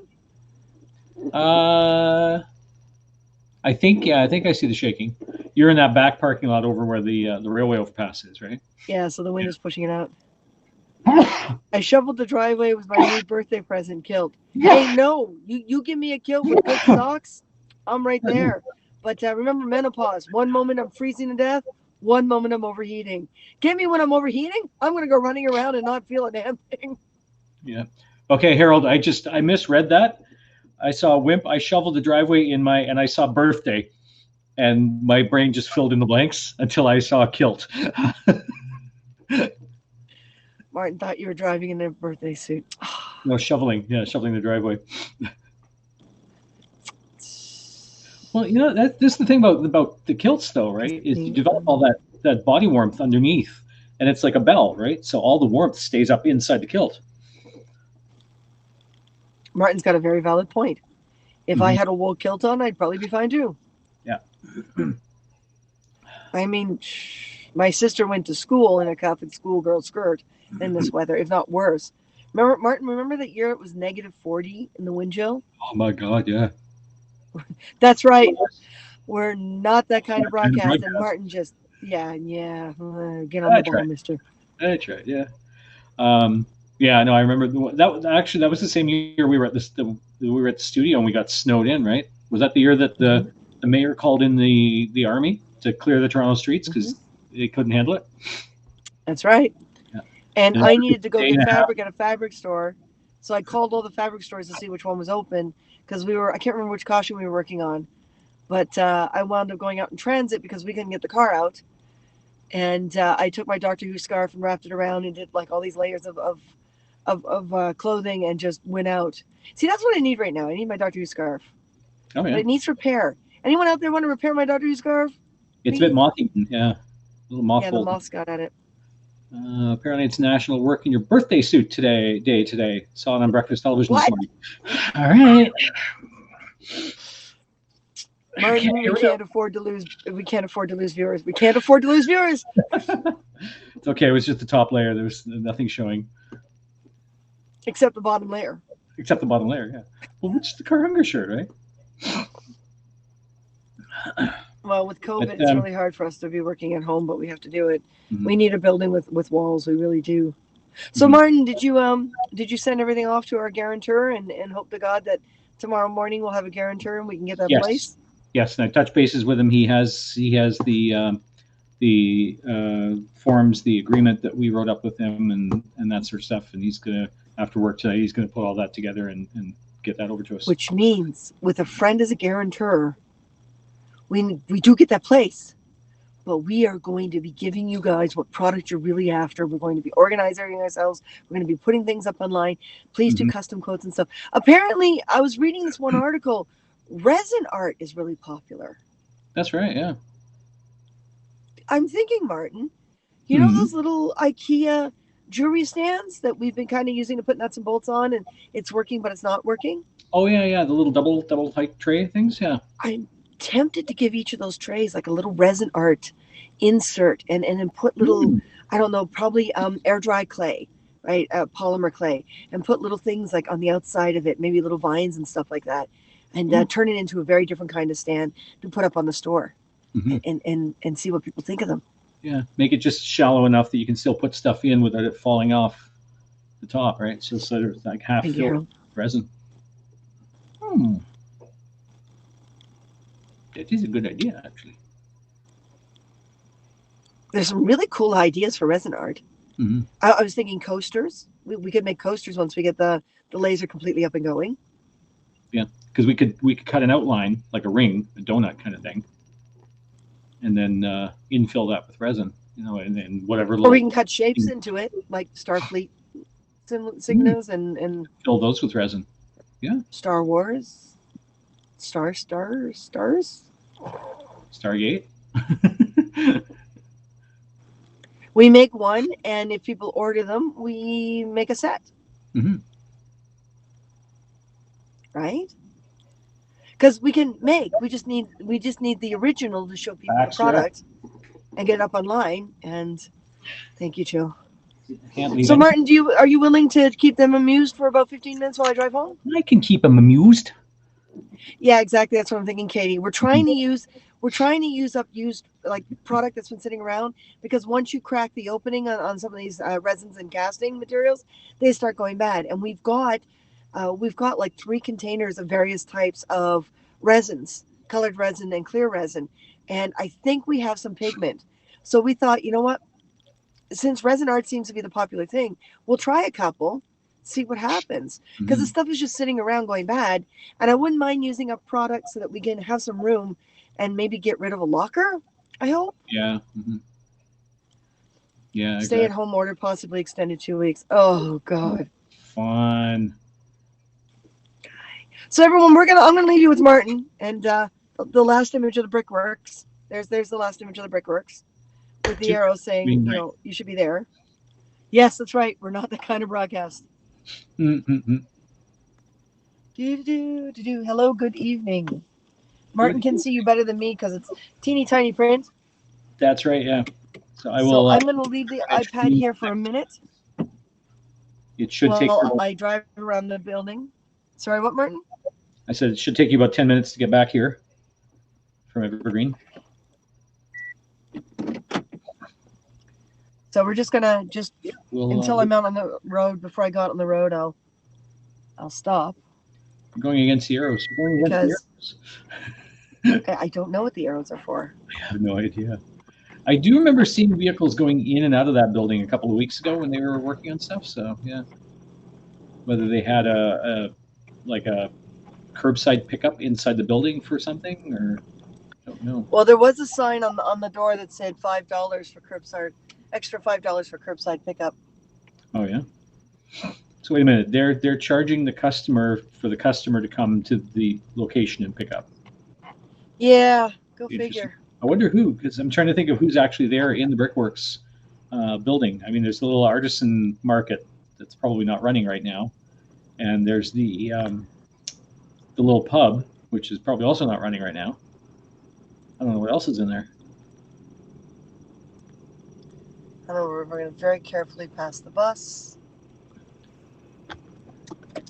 and then go back into the main parking lot. Hey, if that's propped up enough and you're not watching the screen because distracted driving. Well, I am holding on to it with my hand now. Oh, you are? Okay, yeah. So, yeah, it fell over a few times when I tried this the first time. Yeah, I remember seeing that little chaos. Yeah, it seems when I put the brake on, it's the worst. Mm-hmm. Now, if in near future there's a way to position it properly, well, then that becomes a different story. All right, folks, your last look at the Brickworks, at least from the parking lots. Yeah, it's an awesome place. Definitely want to go and see that a little bit more in better weather and more during the daytime. We spent a lot of time there in the evening after dark, but Batwoman and the rest of the CW shows have been renewed for another season. That's right. And I guess, Arrow was canceled last season, right? So Arrow's no longer in production, but that's good. That's awesome. So Legends of Tomorrow, still going strong. So Martin, make yourself full screen, and I'll see everyone in a few minutes. Yeah. Okay. I will go full screen, and take care, folks. Hopefully this doesn't end it. It shouldn't. You too, Christina. I am staying here, folks, and moving over to full screen. Oh, wow. Got dropout on my preview monitor. When I went full screen, my head sort of split in two. But I assume the broadcast is nice and clear for everyone because we've got a secondary preview that's looking pretty good. So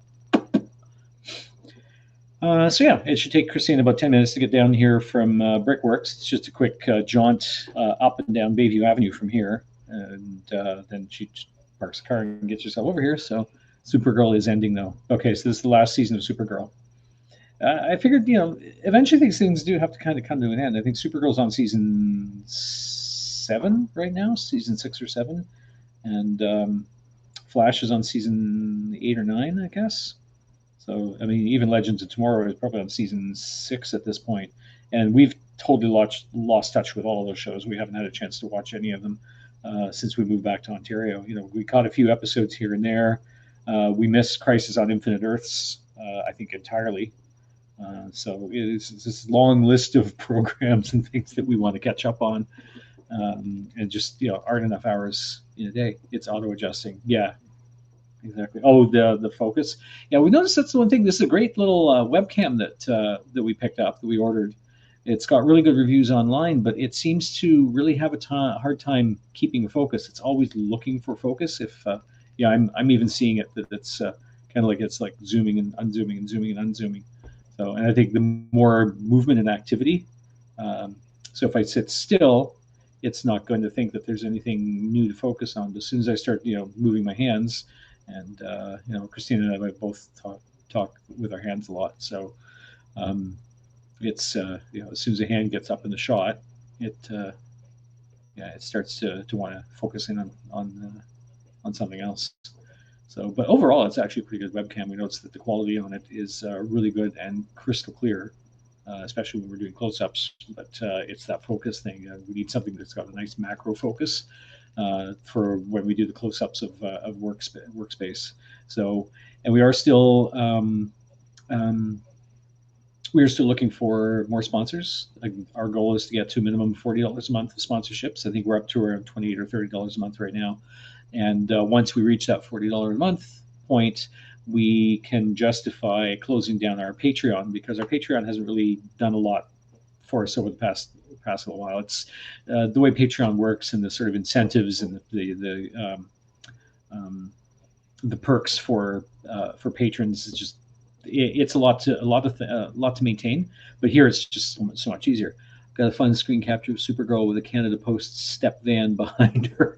Nice, actual Canada Post, right in Metropolis. But that's hilarious. But the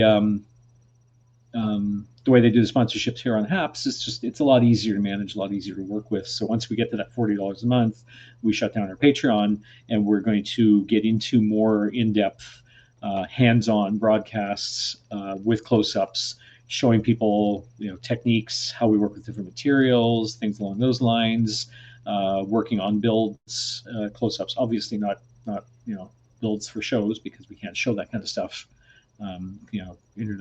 Intellectual property and NDAs and all that sort of thing. But any of the projects that we're working on for ourselves, and even for whatever commission clients, if they're willing, if they give us permission to show the product that we're making for them on air, we can do that, and we can talk about the techniques and materials and things like that, and the tools that go into building a project like that. At least it wasn't a Starbucks coffee cup. Yeah, really. And I've seen that almost happen a few times on shows that we've been involved in too. It's like, they're just setting up for the shot. Everyone's cleared the set except for the actors, and all of a sudden, the first AD is like, okay, hold on a sec, don't roll yet. I knew our roots were long, but yeah, really. This is special delivery. And there's that one item on the set that's completely out of place.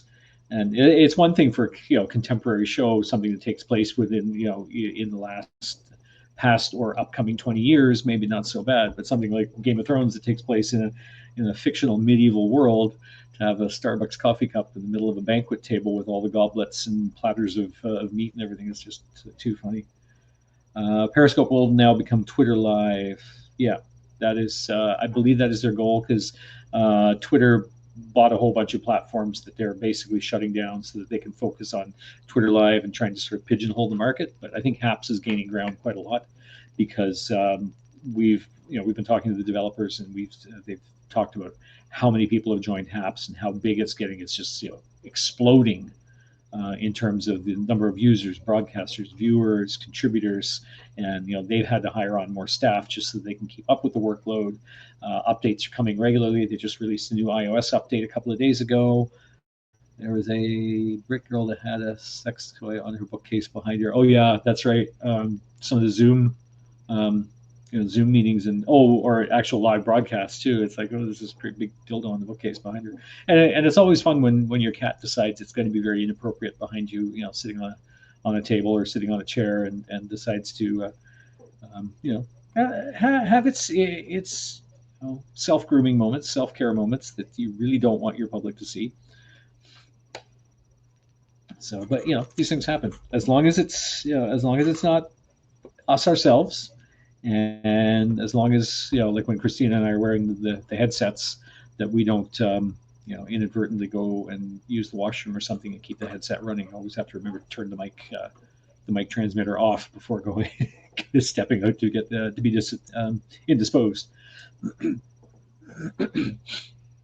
So one way or another, there's this time with the virtual meetings and lockdowns and all this sort of the TMI exactly, has opened up a whole new series of social indiscretions and social faux pas and social problems that no one ever would have expected.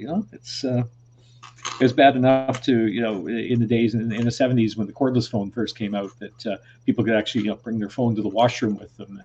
And oh my God, God forbid you're sitting on the toilet and talking to somebody on the cordless phone. And now it's, you're accidentally bringing people in on a Zoom meeting. So never fun.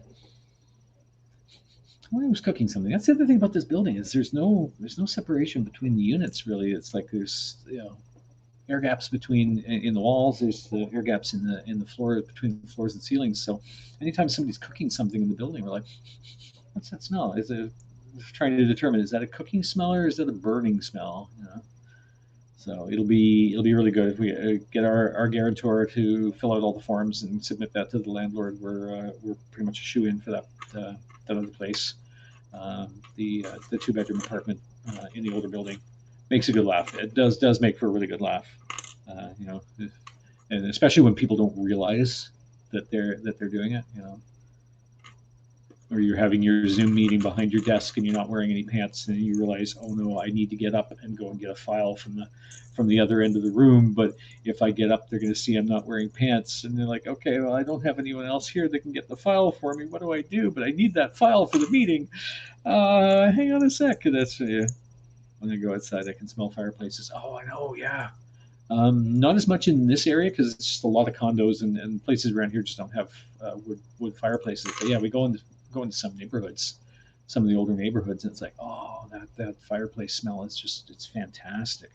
We had a fireplace at the house in Burnaby. It was like one of the last wood burning fireplaces in the neighborhood, and it was just so nice to throw a couple of logs in there and just chill for the evening, curl up in front of the fire. The cats would sit there and watch the flames crackling, and the comfort of a kilt. Yeah, exactly. Yeah, you feel like you're not wearing pants, and you're not wearing pants, but at least you're not being inappropriate either. Just as long as you don't have a wide angle shot and your desk is open in the front, doesn't have that modesty panel, and you're changing doing the whole what was it, Fatal Attraction scene. Yeah, not good.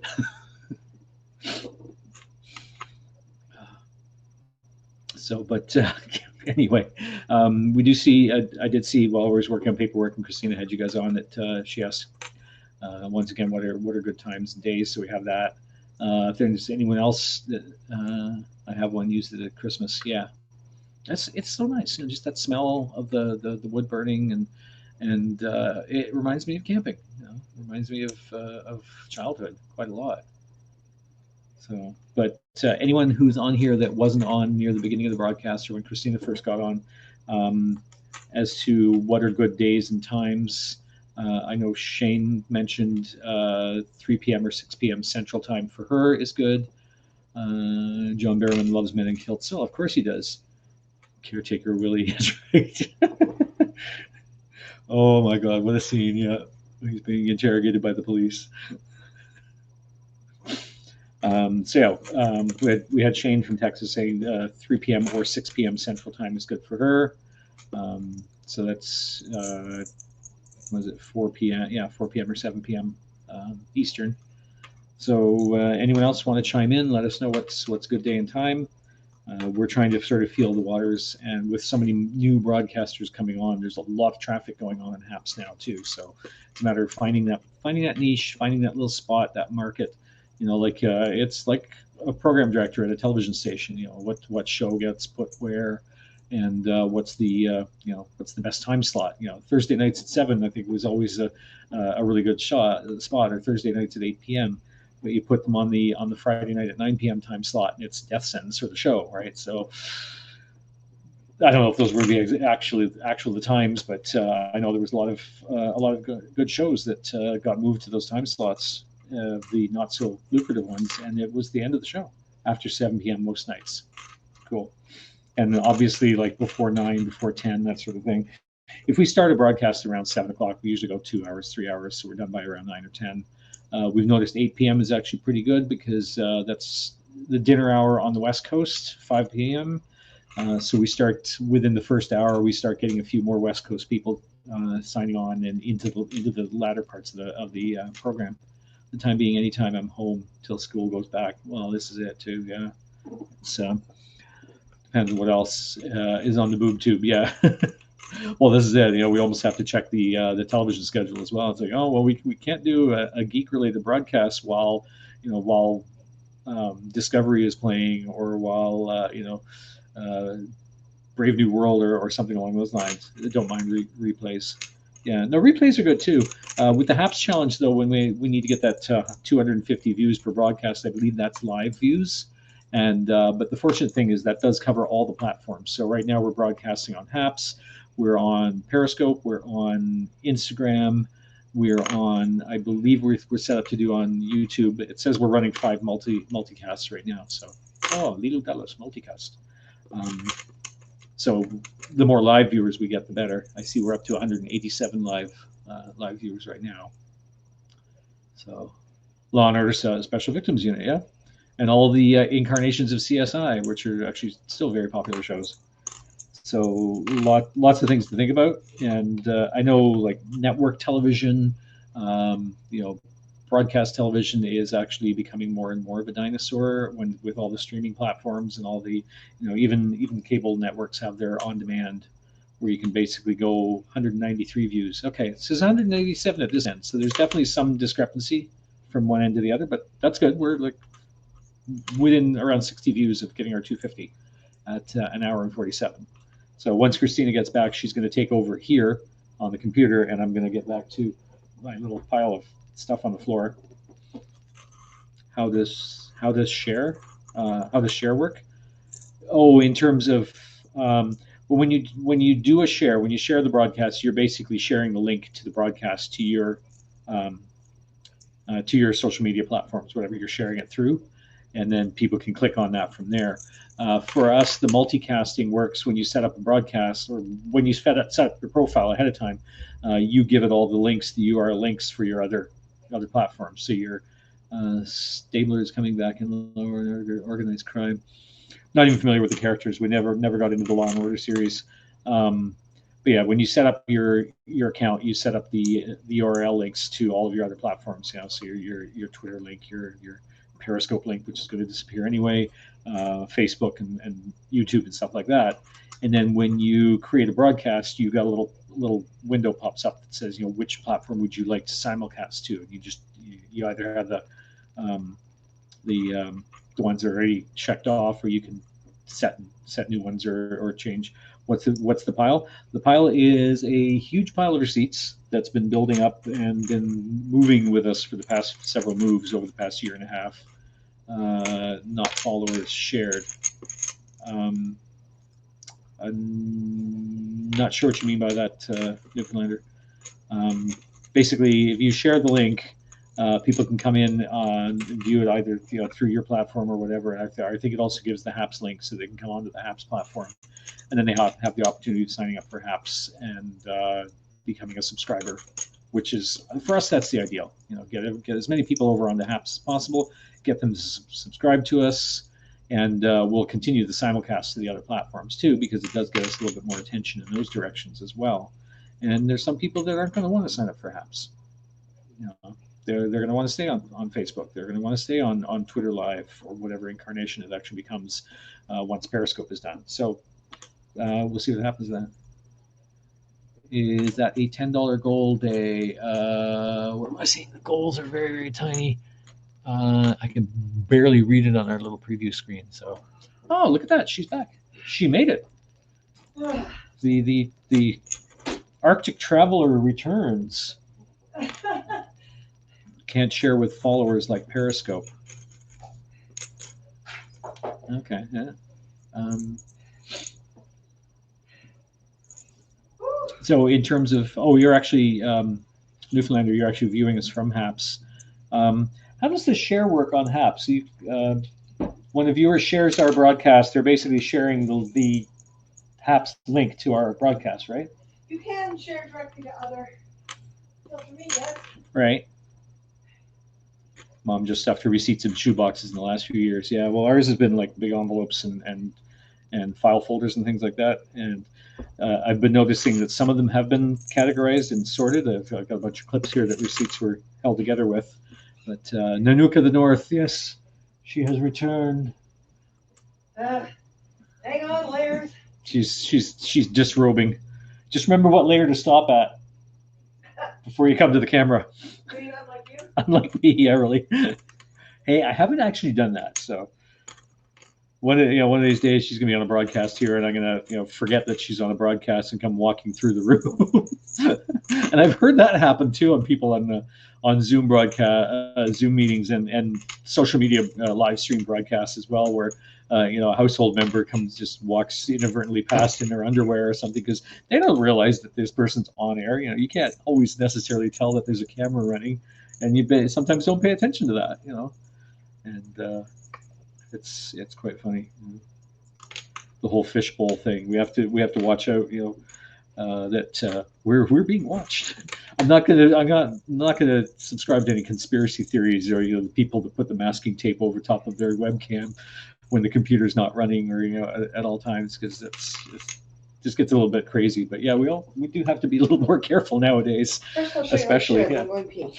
What's that? First I'll show you how to share, then I'm going How to share? It was Newfoundlander was asking. She was saying something about can't share with followers like on Periscope.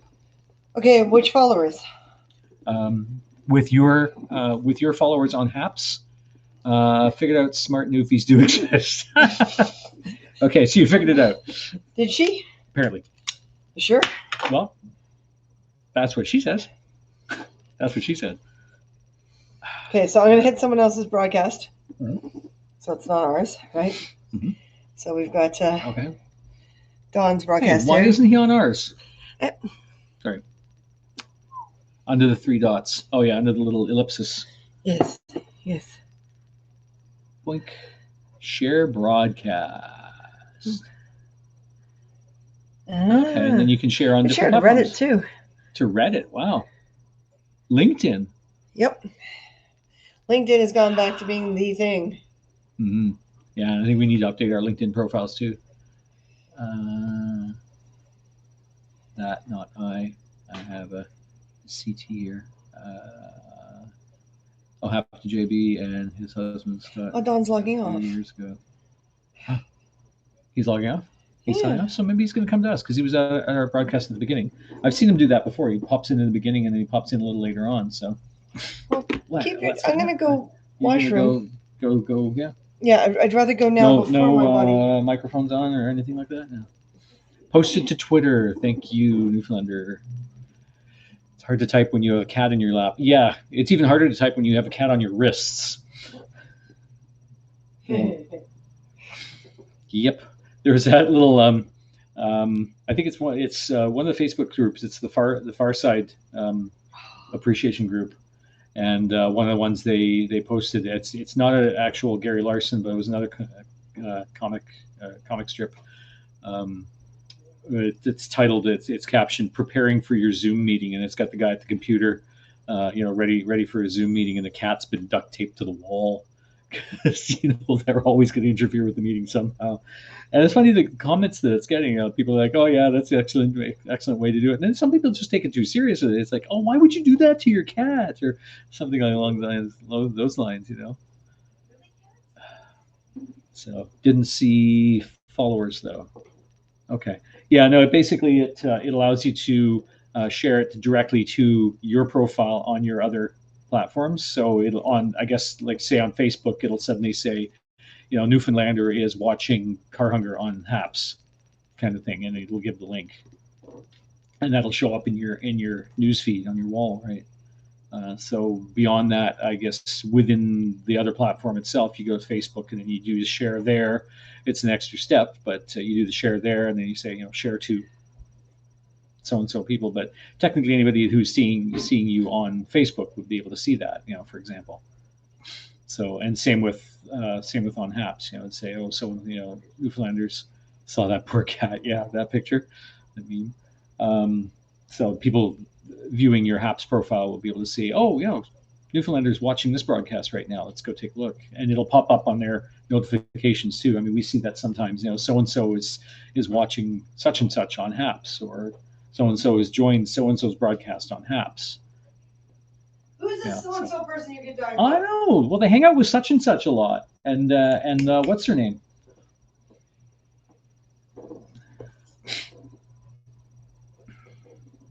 So, you know, but yeah, I mean, the more sharing that can be done, the more, you know, because sharing is caring. Sharing is caring. And you know, the more subscribers we get to the point where we're getting those views, taking advantage of the Haps challenge. Looks like we have 196 on ours. I noticed Newfoundlander was seeing a number that's slightly higher than what we were seeing. So yeah. Do we want to set up audio on the iPad and with that? You'll have to be very careful as to what you say. Yeah. I prefer Periscope though. This screen is busy. If you're using Haps on your browser, yeah, there's a lot going on the screen. Okay. I'm gonna pour myself some water. So, wow, this iPad is cold. Yes, it is. Wow. All right, give me a sec here, folks. I'm going to get the iPad up and running again. And hold on. Let's kill that. Let's going to change up here and get the microphones running. We have our microphone receiver here. Power that up. And we have our two transmitter units, which are usually tangled up because there's so many cables and headsets and things here on the little side here. And there are cats lying everywhere. I'm making a disaster. I'm making a marvelous disaster. Using the app on the they know what's your face, yeah. The app on the phone, yeah, and especially when it's a smaller screen too, it gets looking a little bit busy. All right, so this is that one's mine. This way we're not sharing headsets because that's just gross. Ew.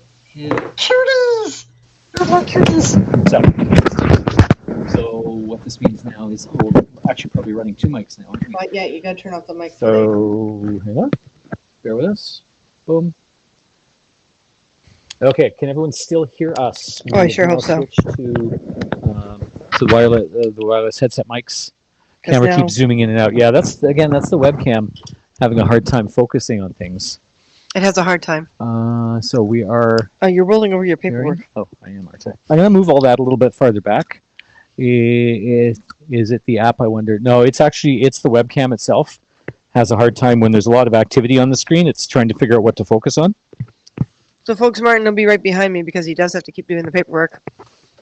Because he said he would. Martin is going to. What? Martin has a hot butt. Your glass?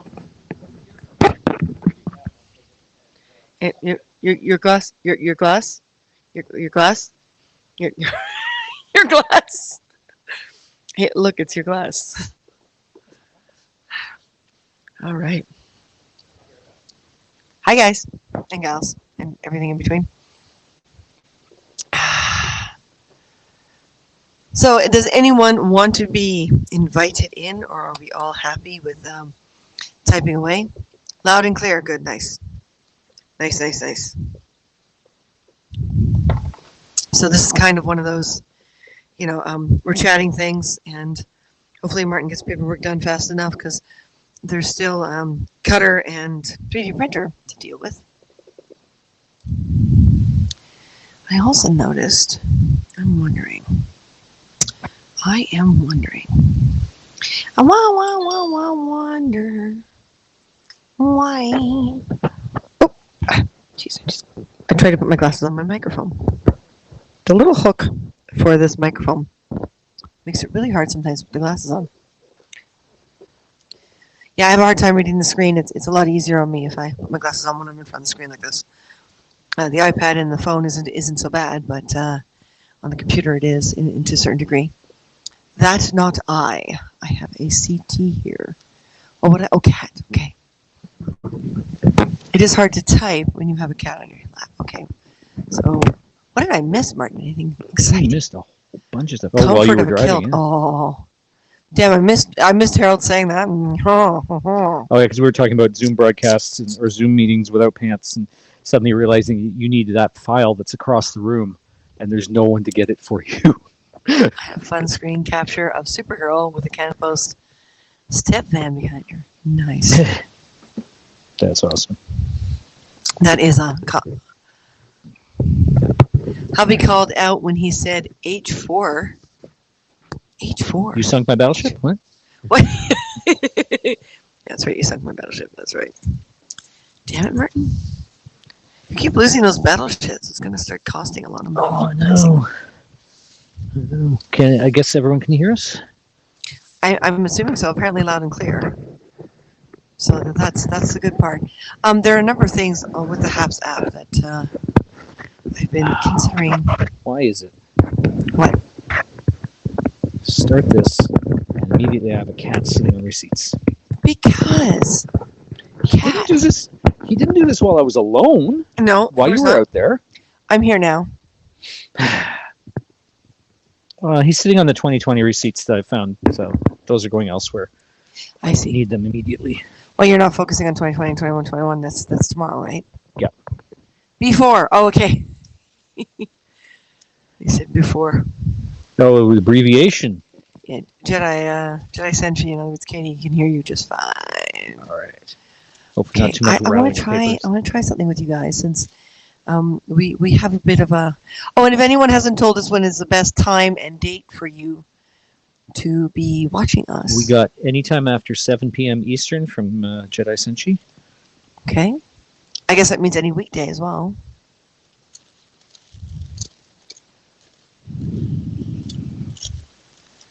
Okay, so I am wondering about this.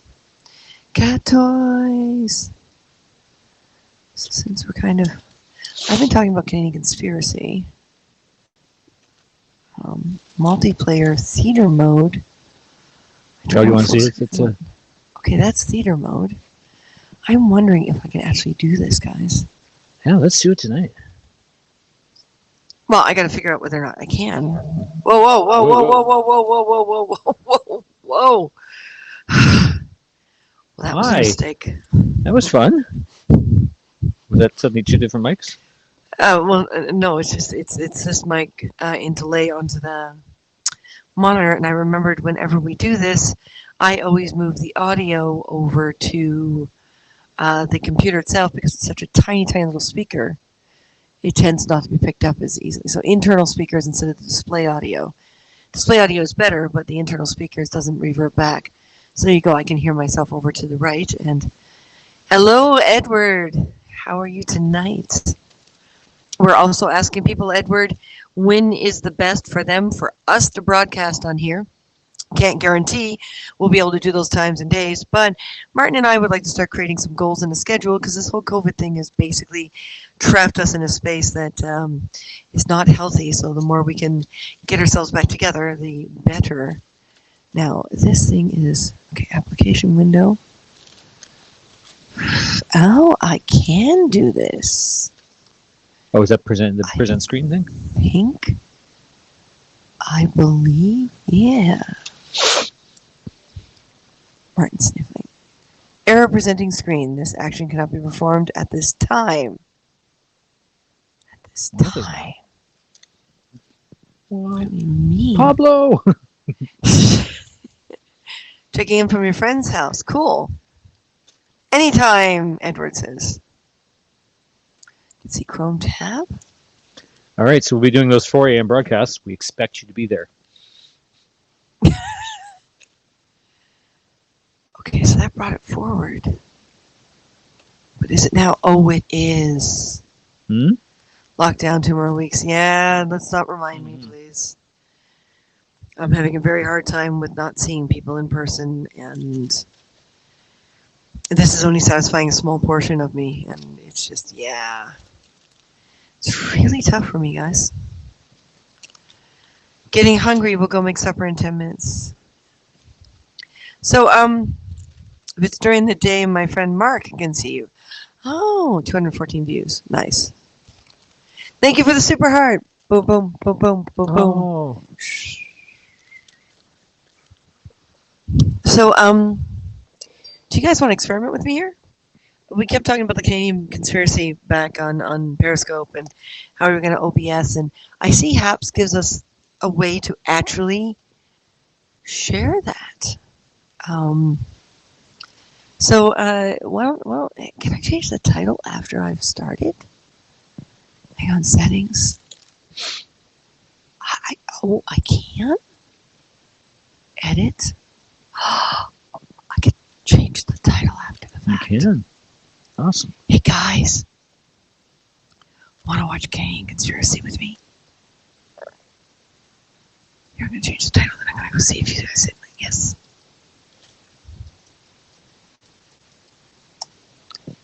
Conspiracy. Save. Edit hashtags. Okay, Canadian. Oh my God, you can do this all Live. live. Hang on. Conspiracy. Yet another awesome thing, perhaps. Shut the front door. Then I go back to comments. So, do you guys want to watch Canadian Conspiracy?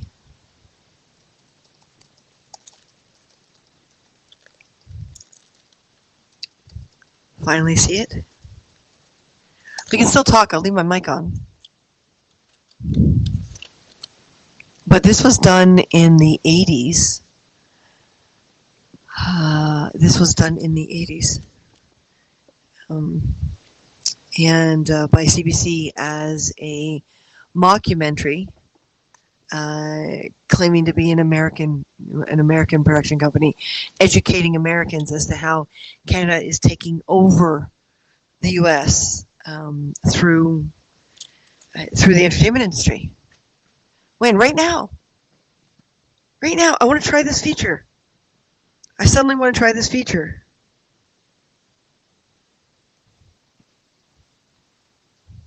I can watch it right now. What do you think? It'll have to be really quiet here for Martin and I. But we kind of remember most of it, so. You want to watch it right now? What do you think? Especially my American friends. Do you want to be educated as to how Canada tried to take over the United States in the entertainment industry? Alan Alda was the president in that one. What? What?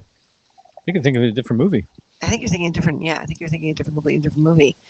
This is a mockumentary done by CBC, that kind of disguised itself as an American documentary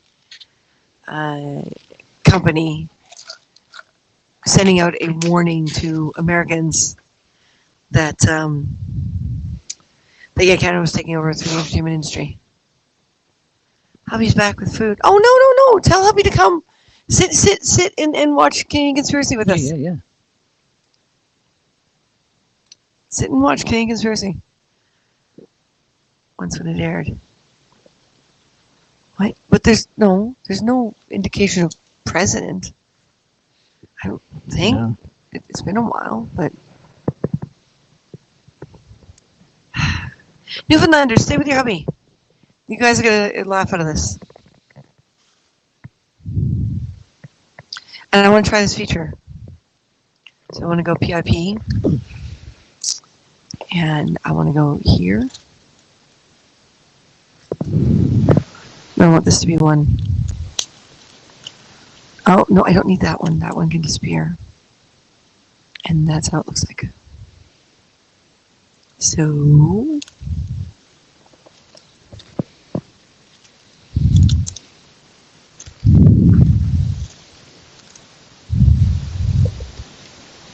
Okay, I'm going to let a few friends know that I'm going to try this feature.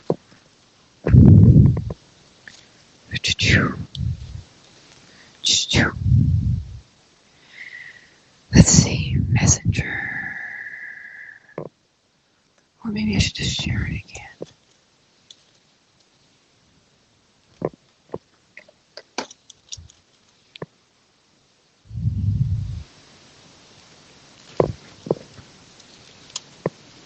I can't seem to.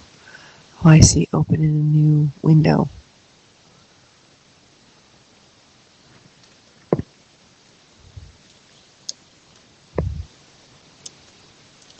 Okay, it doesn't have any information. All this is the article. I said, no, I'm clicked on the article.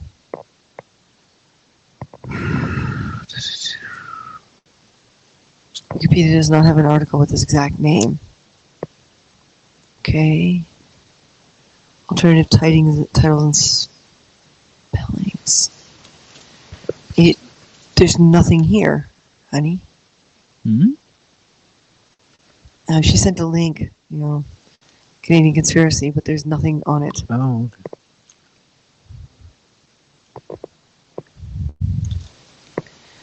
Let's try this again. Canadian Conspiracy theorists. Canadian Conspiracy. So there's a number of entries for Canadian Conspiracy, so I'm not sure which one you tried to link to, but it didn't go to it. 1985 HBO CBC mockumentary. Yes, that is it.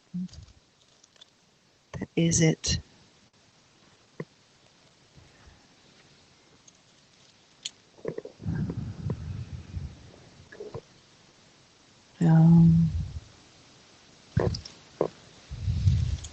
This is cast, but it doesn't say Ellen Alda president or anything. So, yeah.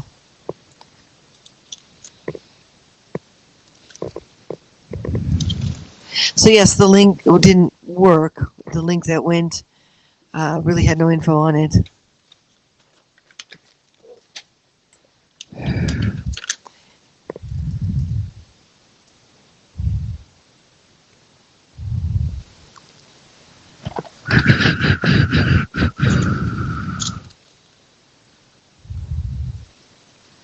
So, it's people, do we want to see it?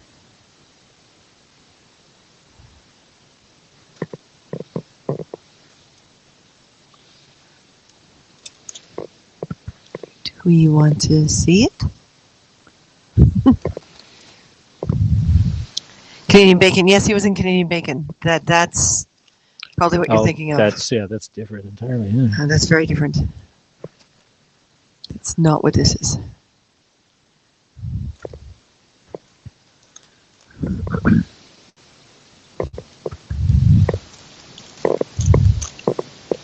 That's not what this is.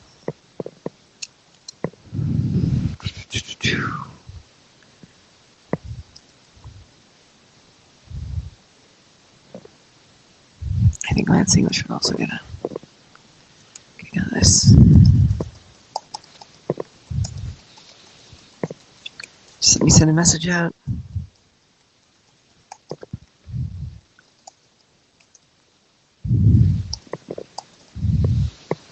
http://www.haps, not gaps, haps.tv/@Kerhunger. Yeah. I'm also curious to see if this trickles down properly to things like our Facebook share or whether or not it gets muted. Because that's also something I've been curious about for a while. Some of our music got muted not that long ago. So, I'd love to see if that's what happens here as well.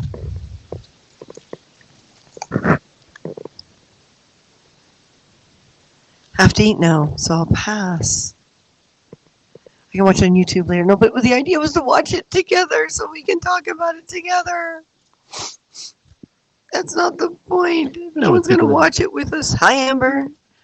If no one's going to watch it with us, then we're not going to play it because it gets really boring talking to yourself.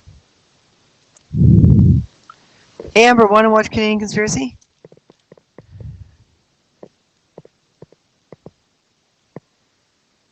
Appreciate us. Thank you.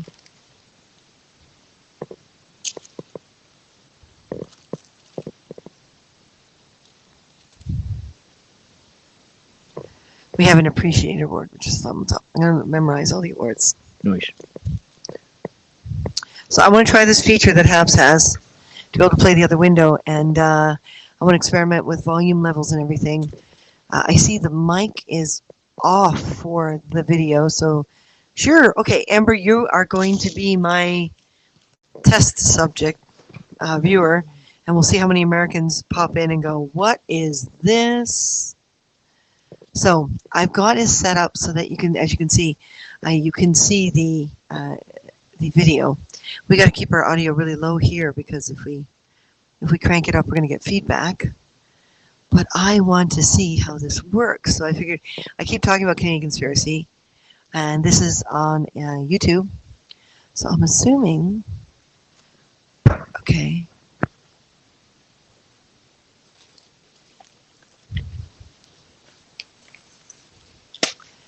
Now, how is our volume in comparison to the video's volume? If you can let us know, because this is hilarious.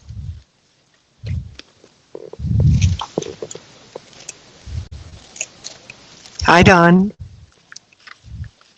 I'm going to bring my gain down a bit. Martin, you want to bring yours down to 9? Mm-hmm. Will do.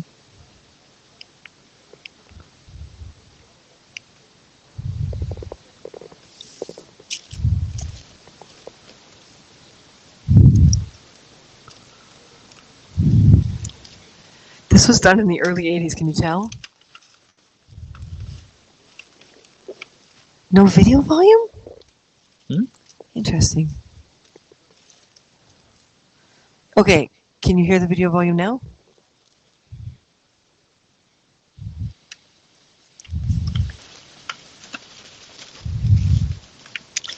My mic is a bit hot. Why, thank you. Now, how do I bring this back? Okay. Reload. Oh, there we go. Hold on, it still didn't go all the way back to the beginning. No. Breathing into your mic. Oh, no, no. No, I went too far. This time I've gone too far. Why isn't it resetting back to the beginning? How do you take it out of... Okay, folks, this is what happens when you, okay.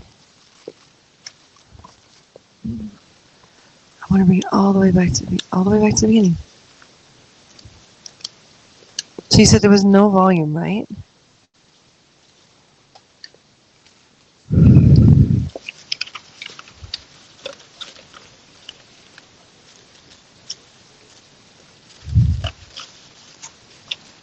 Did you hear the video then?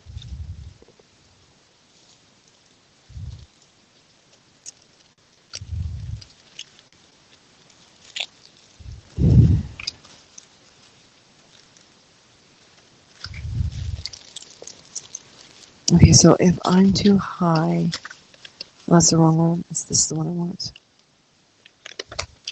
No volume at all. Okay. So I'm going to bring me down, and Martin and I down to about half for video. Now, isn't that interesting? No, not yet. Okay, well, I have it paused at the moment.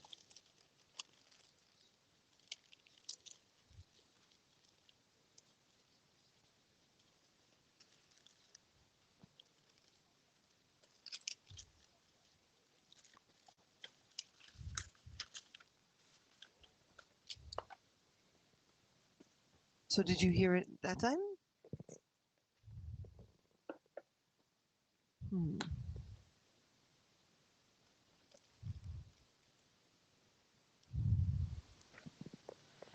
Is there volume on the video itself? Interesting.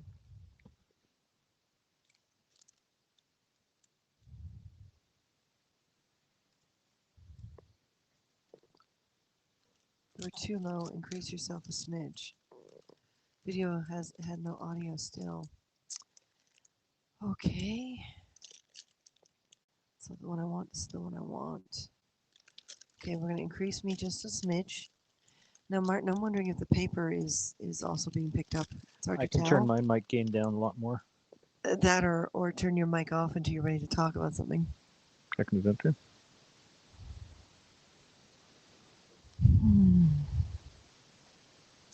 Your heavy breathing has mostly stopped, which is probably good because I was starting to think that it is that kind of broadcast. Now, I think you didn't hear me. You may have been hearing the paper in the background. I'm trying to figure out why there's no audio for the video itself. Okay, so let's go to Haps on. There's that sexy breathing. Are you happy?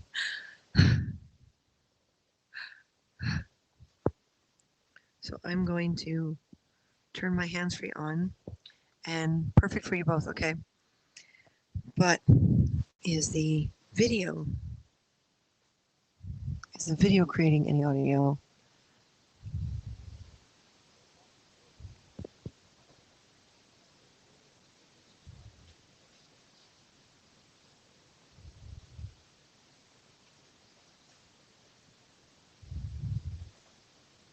Obviously a delay.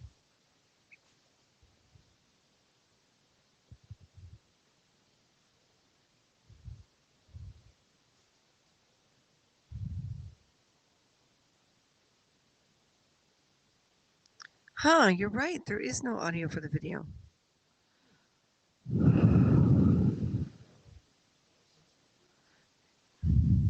Well, I think it might recognize that it's YouTube.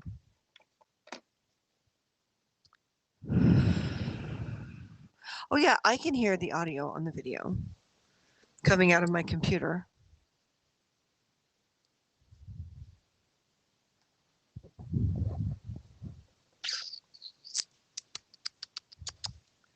Damn it. Everyone be patient. Everyone be very, very patient. Martin, honey. All right. I think we've gone too far. Would you do me a favor and get me the iPad Pro? And if your mic is off, they didn't hear a damn thing you said. I know, he says. Just finished my broadcast. Playing yours gives me something to listen to as I take apart my instrument. Swab it out and start trying it. We shouldn't be talking about that on here.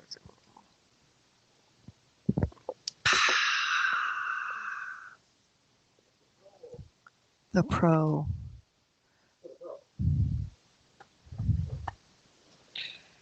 Okay, swipe up. Put in the magic password. Go to Haps. And I don't see this broadcast. Oh, there it is. Go to this broadcast. Go to this broadcast more. Go to the next step. And I can't upload videos using the app on the iOS. Interesting. Everyone be patient. It's time to learn. And I appreciate the assistance, folks. Are you trying to share screen or? No, I was hoping to put the video on this broadcast because the video itself is on this iPad. So I was hoping to be able to upload it like here. And that would be a no. You can apparently only upload videos on the computer, not on, Everyone, I appreciate you being here, because once we have the answer, hopefully we will all remember it, right? Right? There it is. This is 1 hour and 10 minutes. And this is 1 hour and what minutes? All right, Christina's not going to get frustrated. Echoey robot voice. Whoa. Echoing now, yeah, because the iPad Pro was close to my mic. Okay, so this is the whole thing. How long will it take for me to drop this to the computer, and will it airdrop something this big? Airdrop. Christina Martin's Mac. Sending. Sent. Oh. Oh. That was quick. Is the file that small? Suspiciously quick is right. Yeah, it's. Oh, because it's the wrong one.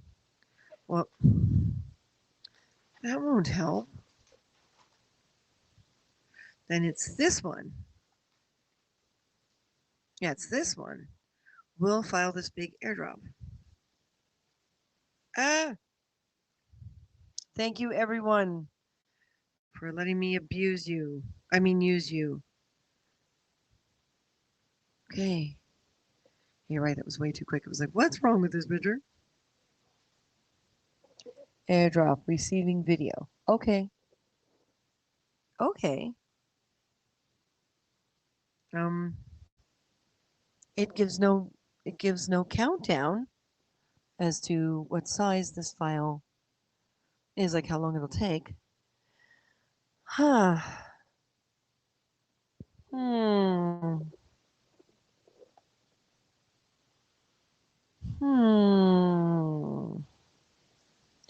Because, yeah, you would think the audio would be complete.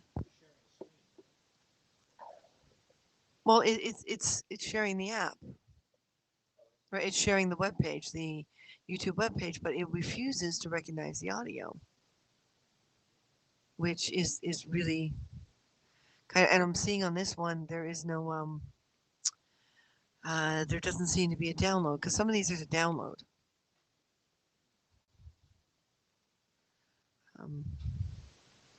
Yes, I do want to close the player, because yeah, like for example, a lot of our videos, because I want people to be able to save it to the machine, and I wanted to be able to save it to the machine. So you can download ours, and now it's gone. With the echoey voice? Well, yeah. Just don't bring out the whips and chains for the chains with the abusing. Yeah, really. So you can usually save to watch, save to playlist. No. Add to queue. What's queue got to do with this? But yeah, I think a bunch of these can't, like they don't set it to download, which is a shame.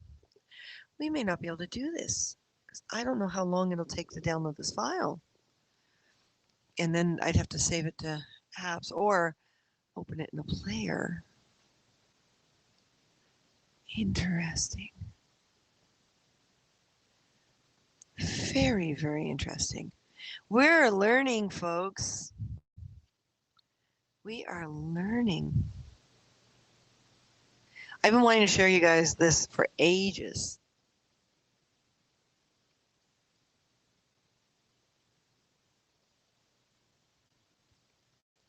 Settings, playback speed, subtitles, quality. Okay. Closed captioning. Multiplayer? Oh, I see, multiplayer is that.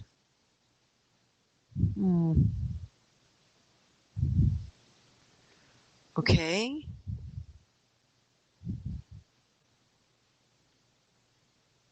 Because I don't think HAPS has any restrictions on These sorts of things.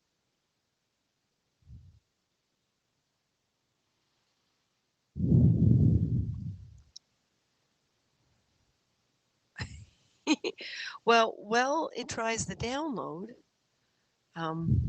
Multipass. Explain, Don.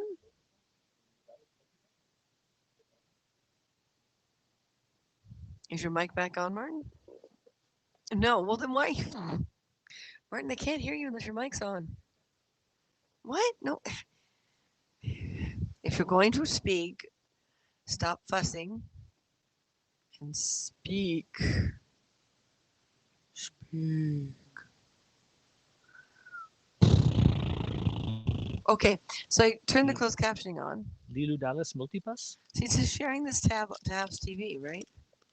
There's that heavy breathing back again.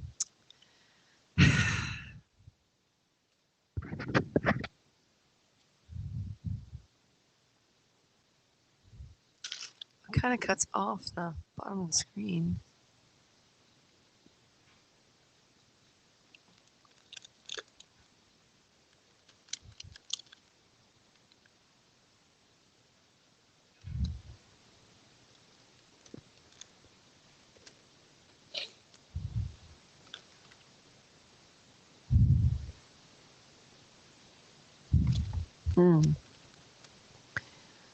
Multipass, explain that from the film Fifth Element. I haven't seen Fifth Element in a while. I mean, that's a long time.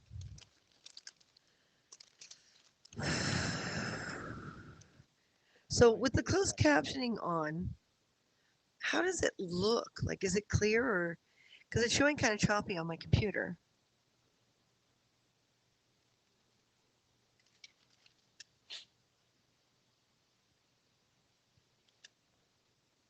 Because yeah, I wonder if it registers or it recognizes that that it's coming off of a YouTube video, so it's not allowing it to have audio.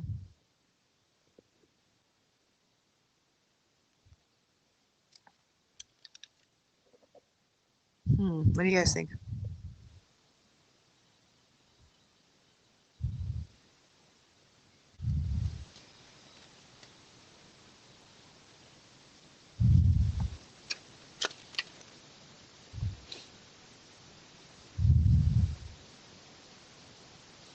William Shatner. We have mixed feelings about William Shatner.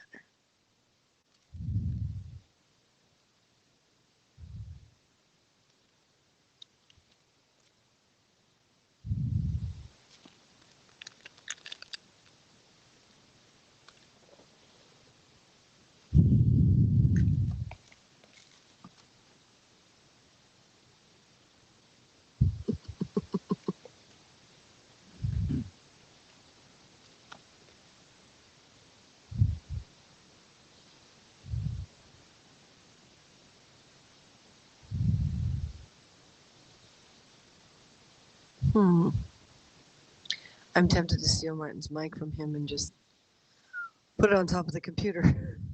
Yeah, you want to do that? Really? Sure. We won't have any opinions from you, Martin.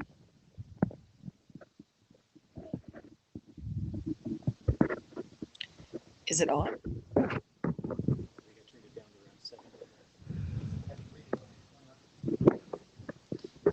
Yeah, well, I've got a bit of anxiety right now, I'll admit, guys. I have a bit of anxiety. Oh, the computer's getting really overheated. How well can you guys hear that?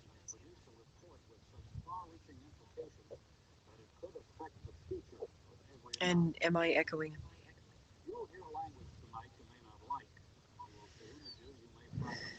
Motherwork. Good luck with your vid. Oh no, don't go anywhere. Don't go anywhere. Oh yeah, they're gonna get the echo now because we've got my voice.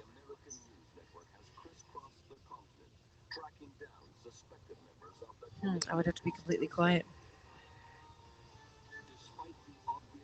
That's not gonna happen. I'm going to give your mic back, Martin.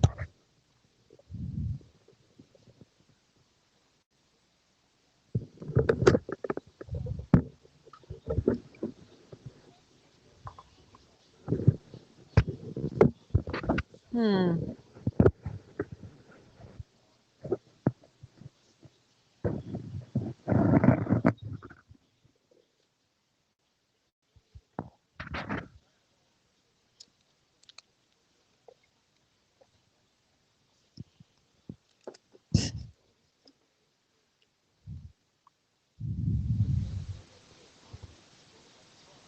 You aren't echoing now, yeah, because I handed the mic back to Martin. Hmm.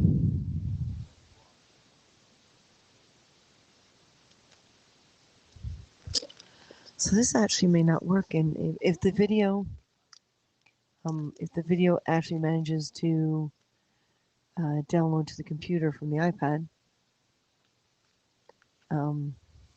we can do it that way. But I am starting to get hungry, and I see that Pablo and Peter have gotten on. So if everyone could take one more attempt to share, if this works any moment now, which is an indeterminate amount of time. You weren't even then, okay. But could you hear the video? Because my voice is over top of the video when I had Martin's mic literally in the computer. I've got to turn this fan on because the computer is getting awfully warm right now.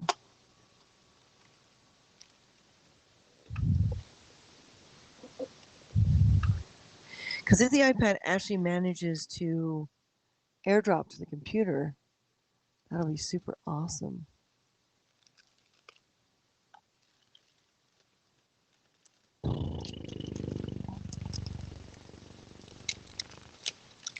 $6:30, that's not bad.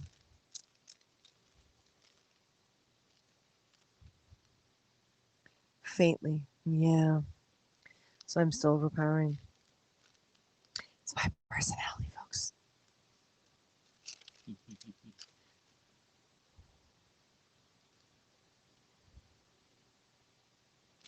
Oh, it's getting there. I've had a hard time with larger videos before, but it was a screen capture. I had a copy of it that I put down from VHS, and it's now gone. I don't know where it went. I think it's on one of the damaged drives, unfortunately. It looks like I've lost quite a bit of stuff. Call out to all my friends that have been conventioning with me for years and know Martin as well. And, I've been there for both of us as well as conventions that either one or the other was at, not the other one. But shout out to them. I'd love to get copies of your videos and photos if you have them. So it says it's still sending. I've had problems before where it said, okay, that file's too big, and it stops, but it hasn't stopped yet. Everyone, please share out. Let's get it done.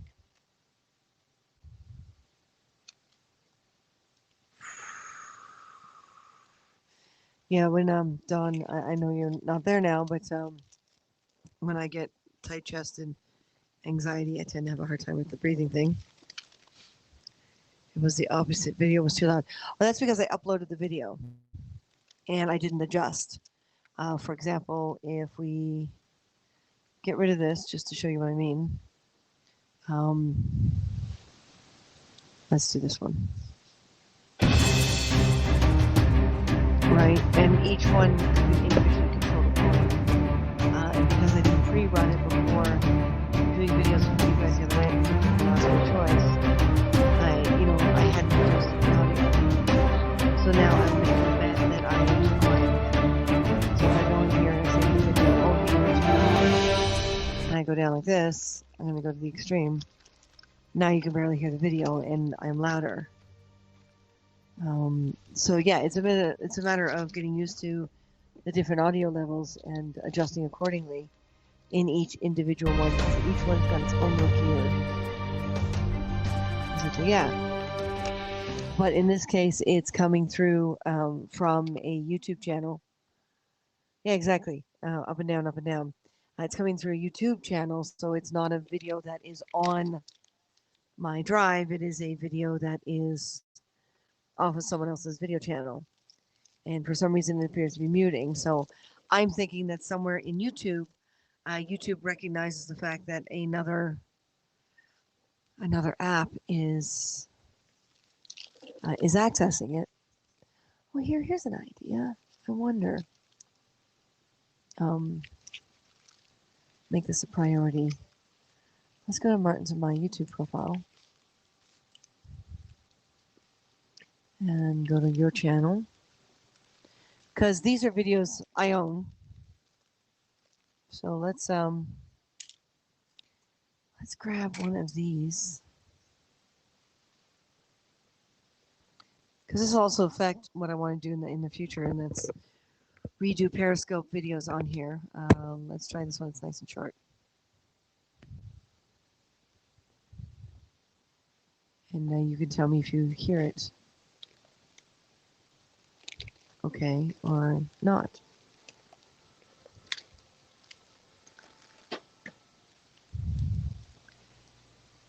Can you hear the music on this video?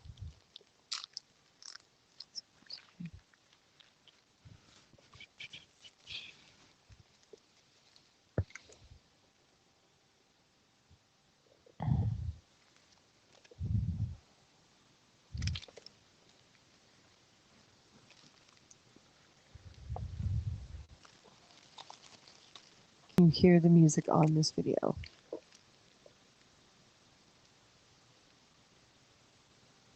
No. Okay. So you can't run anything from YouTube. If we do anything, it has to be files. Okay. All right, so let's go this other direction here.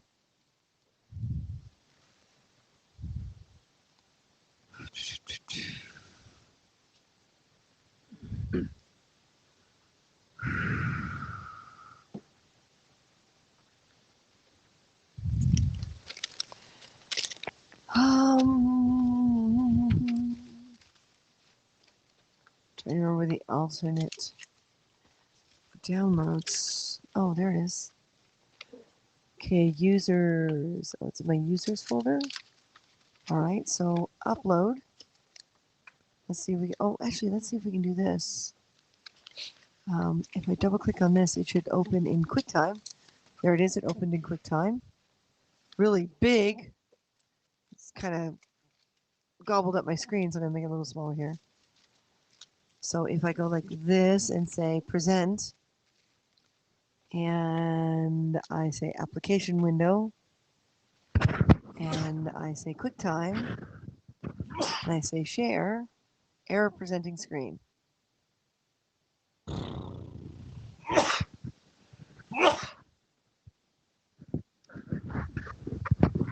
Martin is sneezing.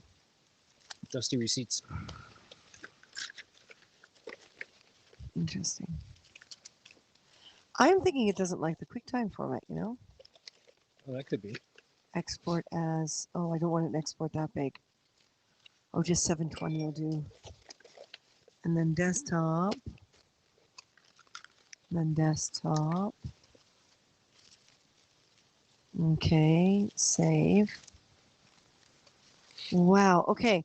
So in order to get certain types of videos up here in HAPS, I have to go through some serious hoops because it's saying I can't convert this. Well, I can convert it, but it'll take 2 hours. Wow. Yeah, wow is right. Wow is definitely right. So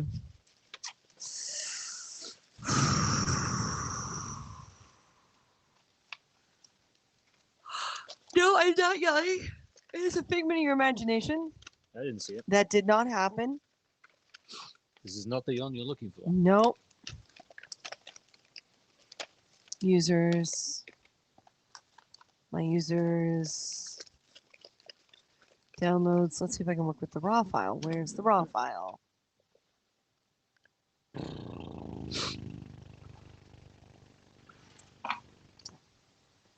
Not that one. This one? This one. Okay.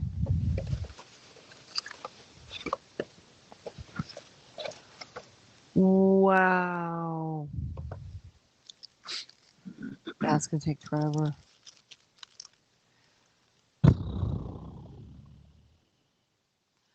All right, ladies and gentlemen. I would love to get 20 more viewers, but it doesn't look like that will happen. Does anyone want to be invited on, or has everyone given up as much as I have?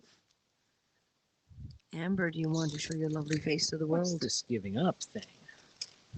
What's this giving up thing, he says? Never give up, never surrender. Well, I'm not surrendering. Yeah. I just don't expect our audience to wait 2.5 hours as the computer converts an hour-long file. It doesn't make sense. It's like, where do I put the iPad Pro? Down! Yeah, Amber says, "Oh my God, I just realized Martin is sitting behind you." Yeah, I guess Martin is getting caught up on 3 years of paperwork Yes. that he's been avoiding to play with things like toys and stuff that he should not have been avoiding. And he's breaking everything from 2019. Considering that's the year we made the move, I'm not surprised we didn't do it, like the big move across country. And So multiple consecutive moves after Yep. that too. Hopefully the receipts haven't faded. Anything, Martin, anything that is faded, you know Dropbox has this archive thing, right? That you just take a picture of things and it puts it in a folder. Oh yeah. We should make sure we look at that before these all go away into a storage locker and Mhm. continue to fade from temperature changes, That's true. and start those good habits from now on. Take pictures into the appropriate folder on Dropbox, and maybe later. I know, but I wanted to get that 250. I wanted to get the 250 viewers, and I'm not. So, I think I have to give up and get actual work done, and then come back to this. We could come back this evening later on. Maybe I can join then. I plan on working for a while tonight. Okay. Christina says as anxiety tries to take over her brain, and yes, folks, just because we put on a good show doesn't mean Martin and I don't have these things too. So I'm going to actually hop over to Peter's broadcast anyway, and see if I can do some Q&A with him. And yeah, well, why don't we do that? Listen, respect yourself more than anyone else will, and everything will be fine. Self-respect, self-love is very important. I'm going to see if this video converts. And if it does, I will be tonight, Friday night movie, Canadian Conspiracy. Mhm. Martin, Yes. do you want to say see you later, Martin? See you later, Martin. There he goes. And hopefully by then he'll be done. All right, folks. Adios. Thanks for joining us.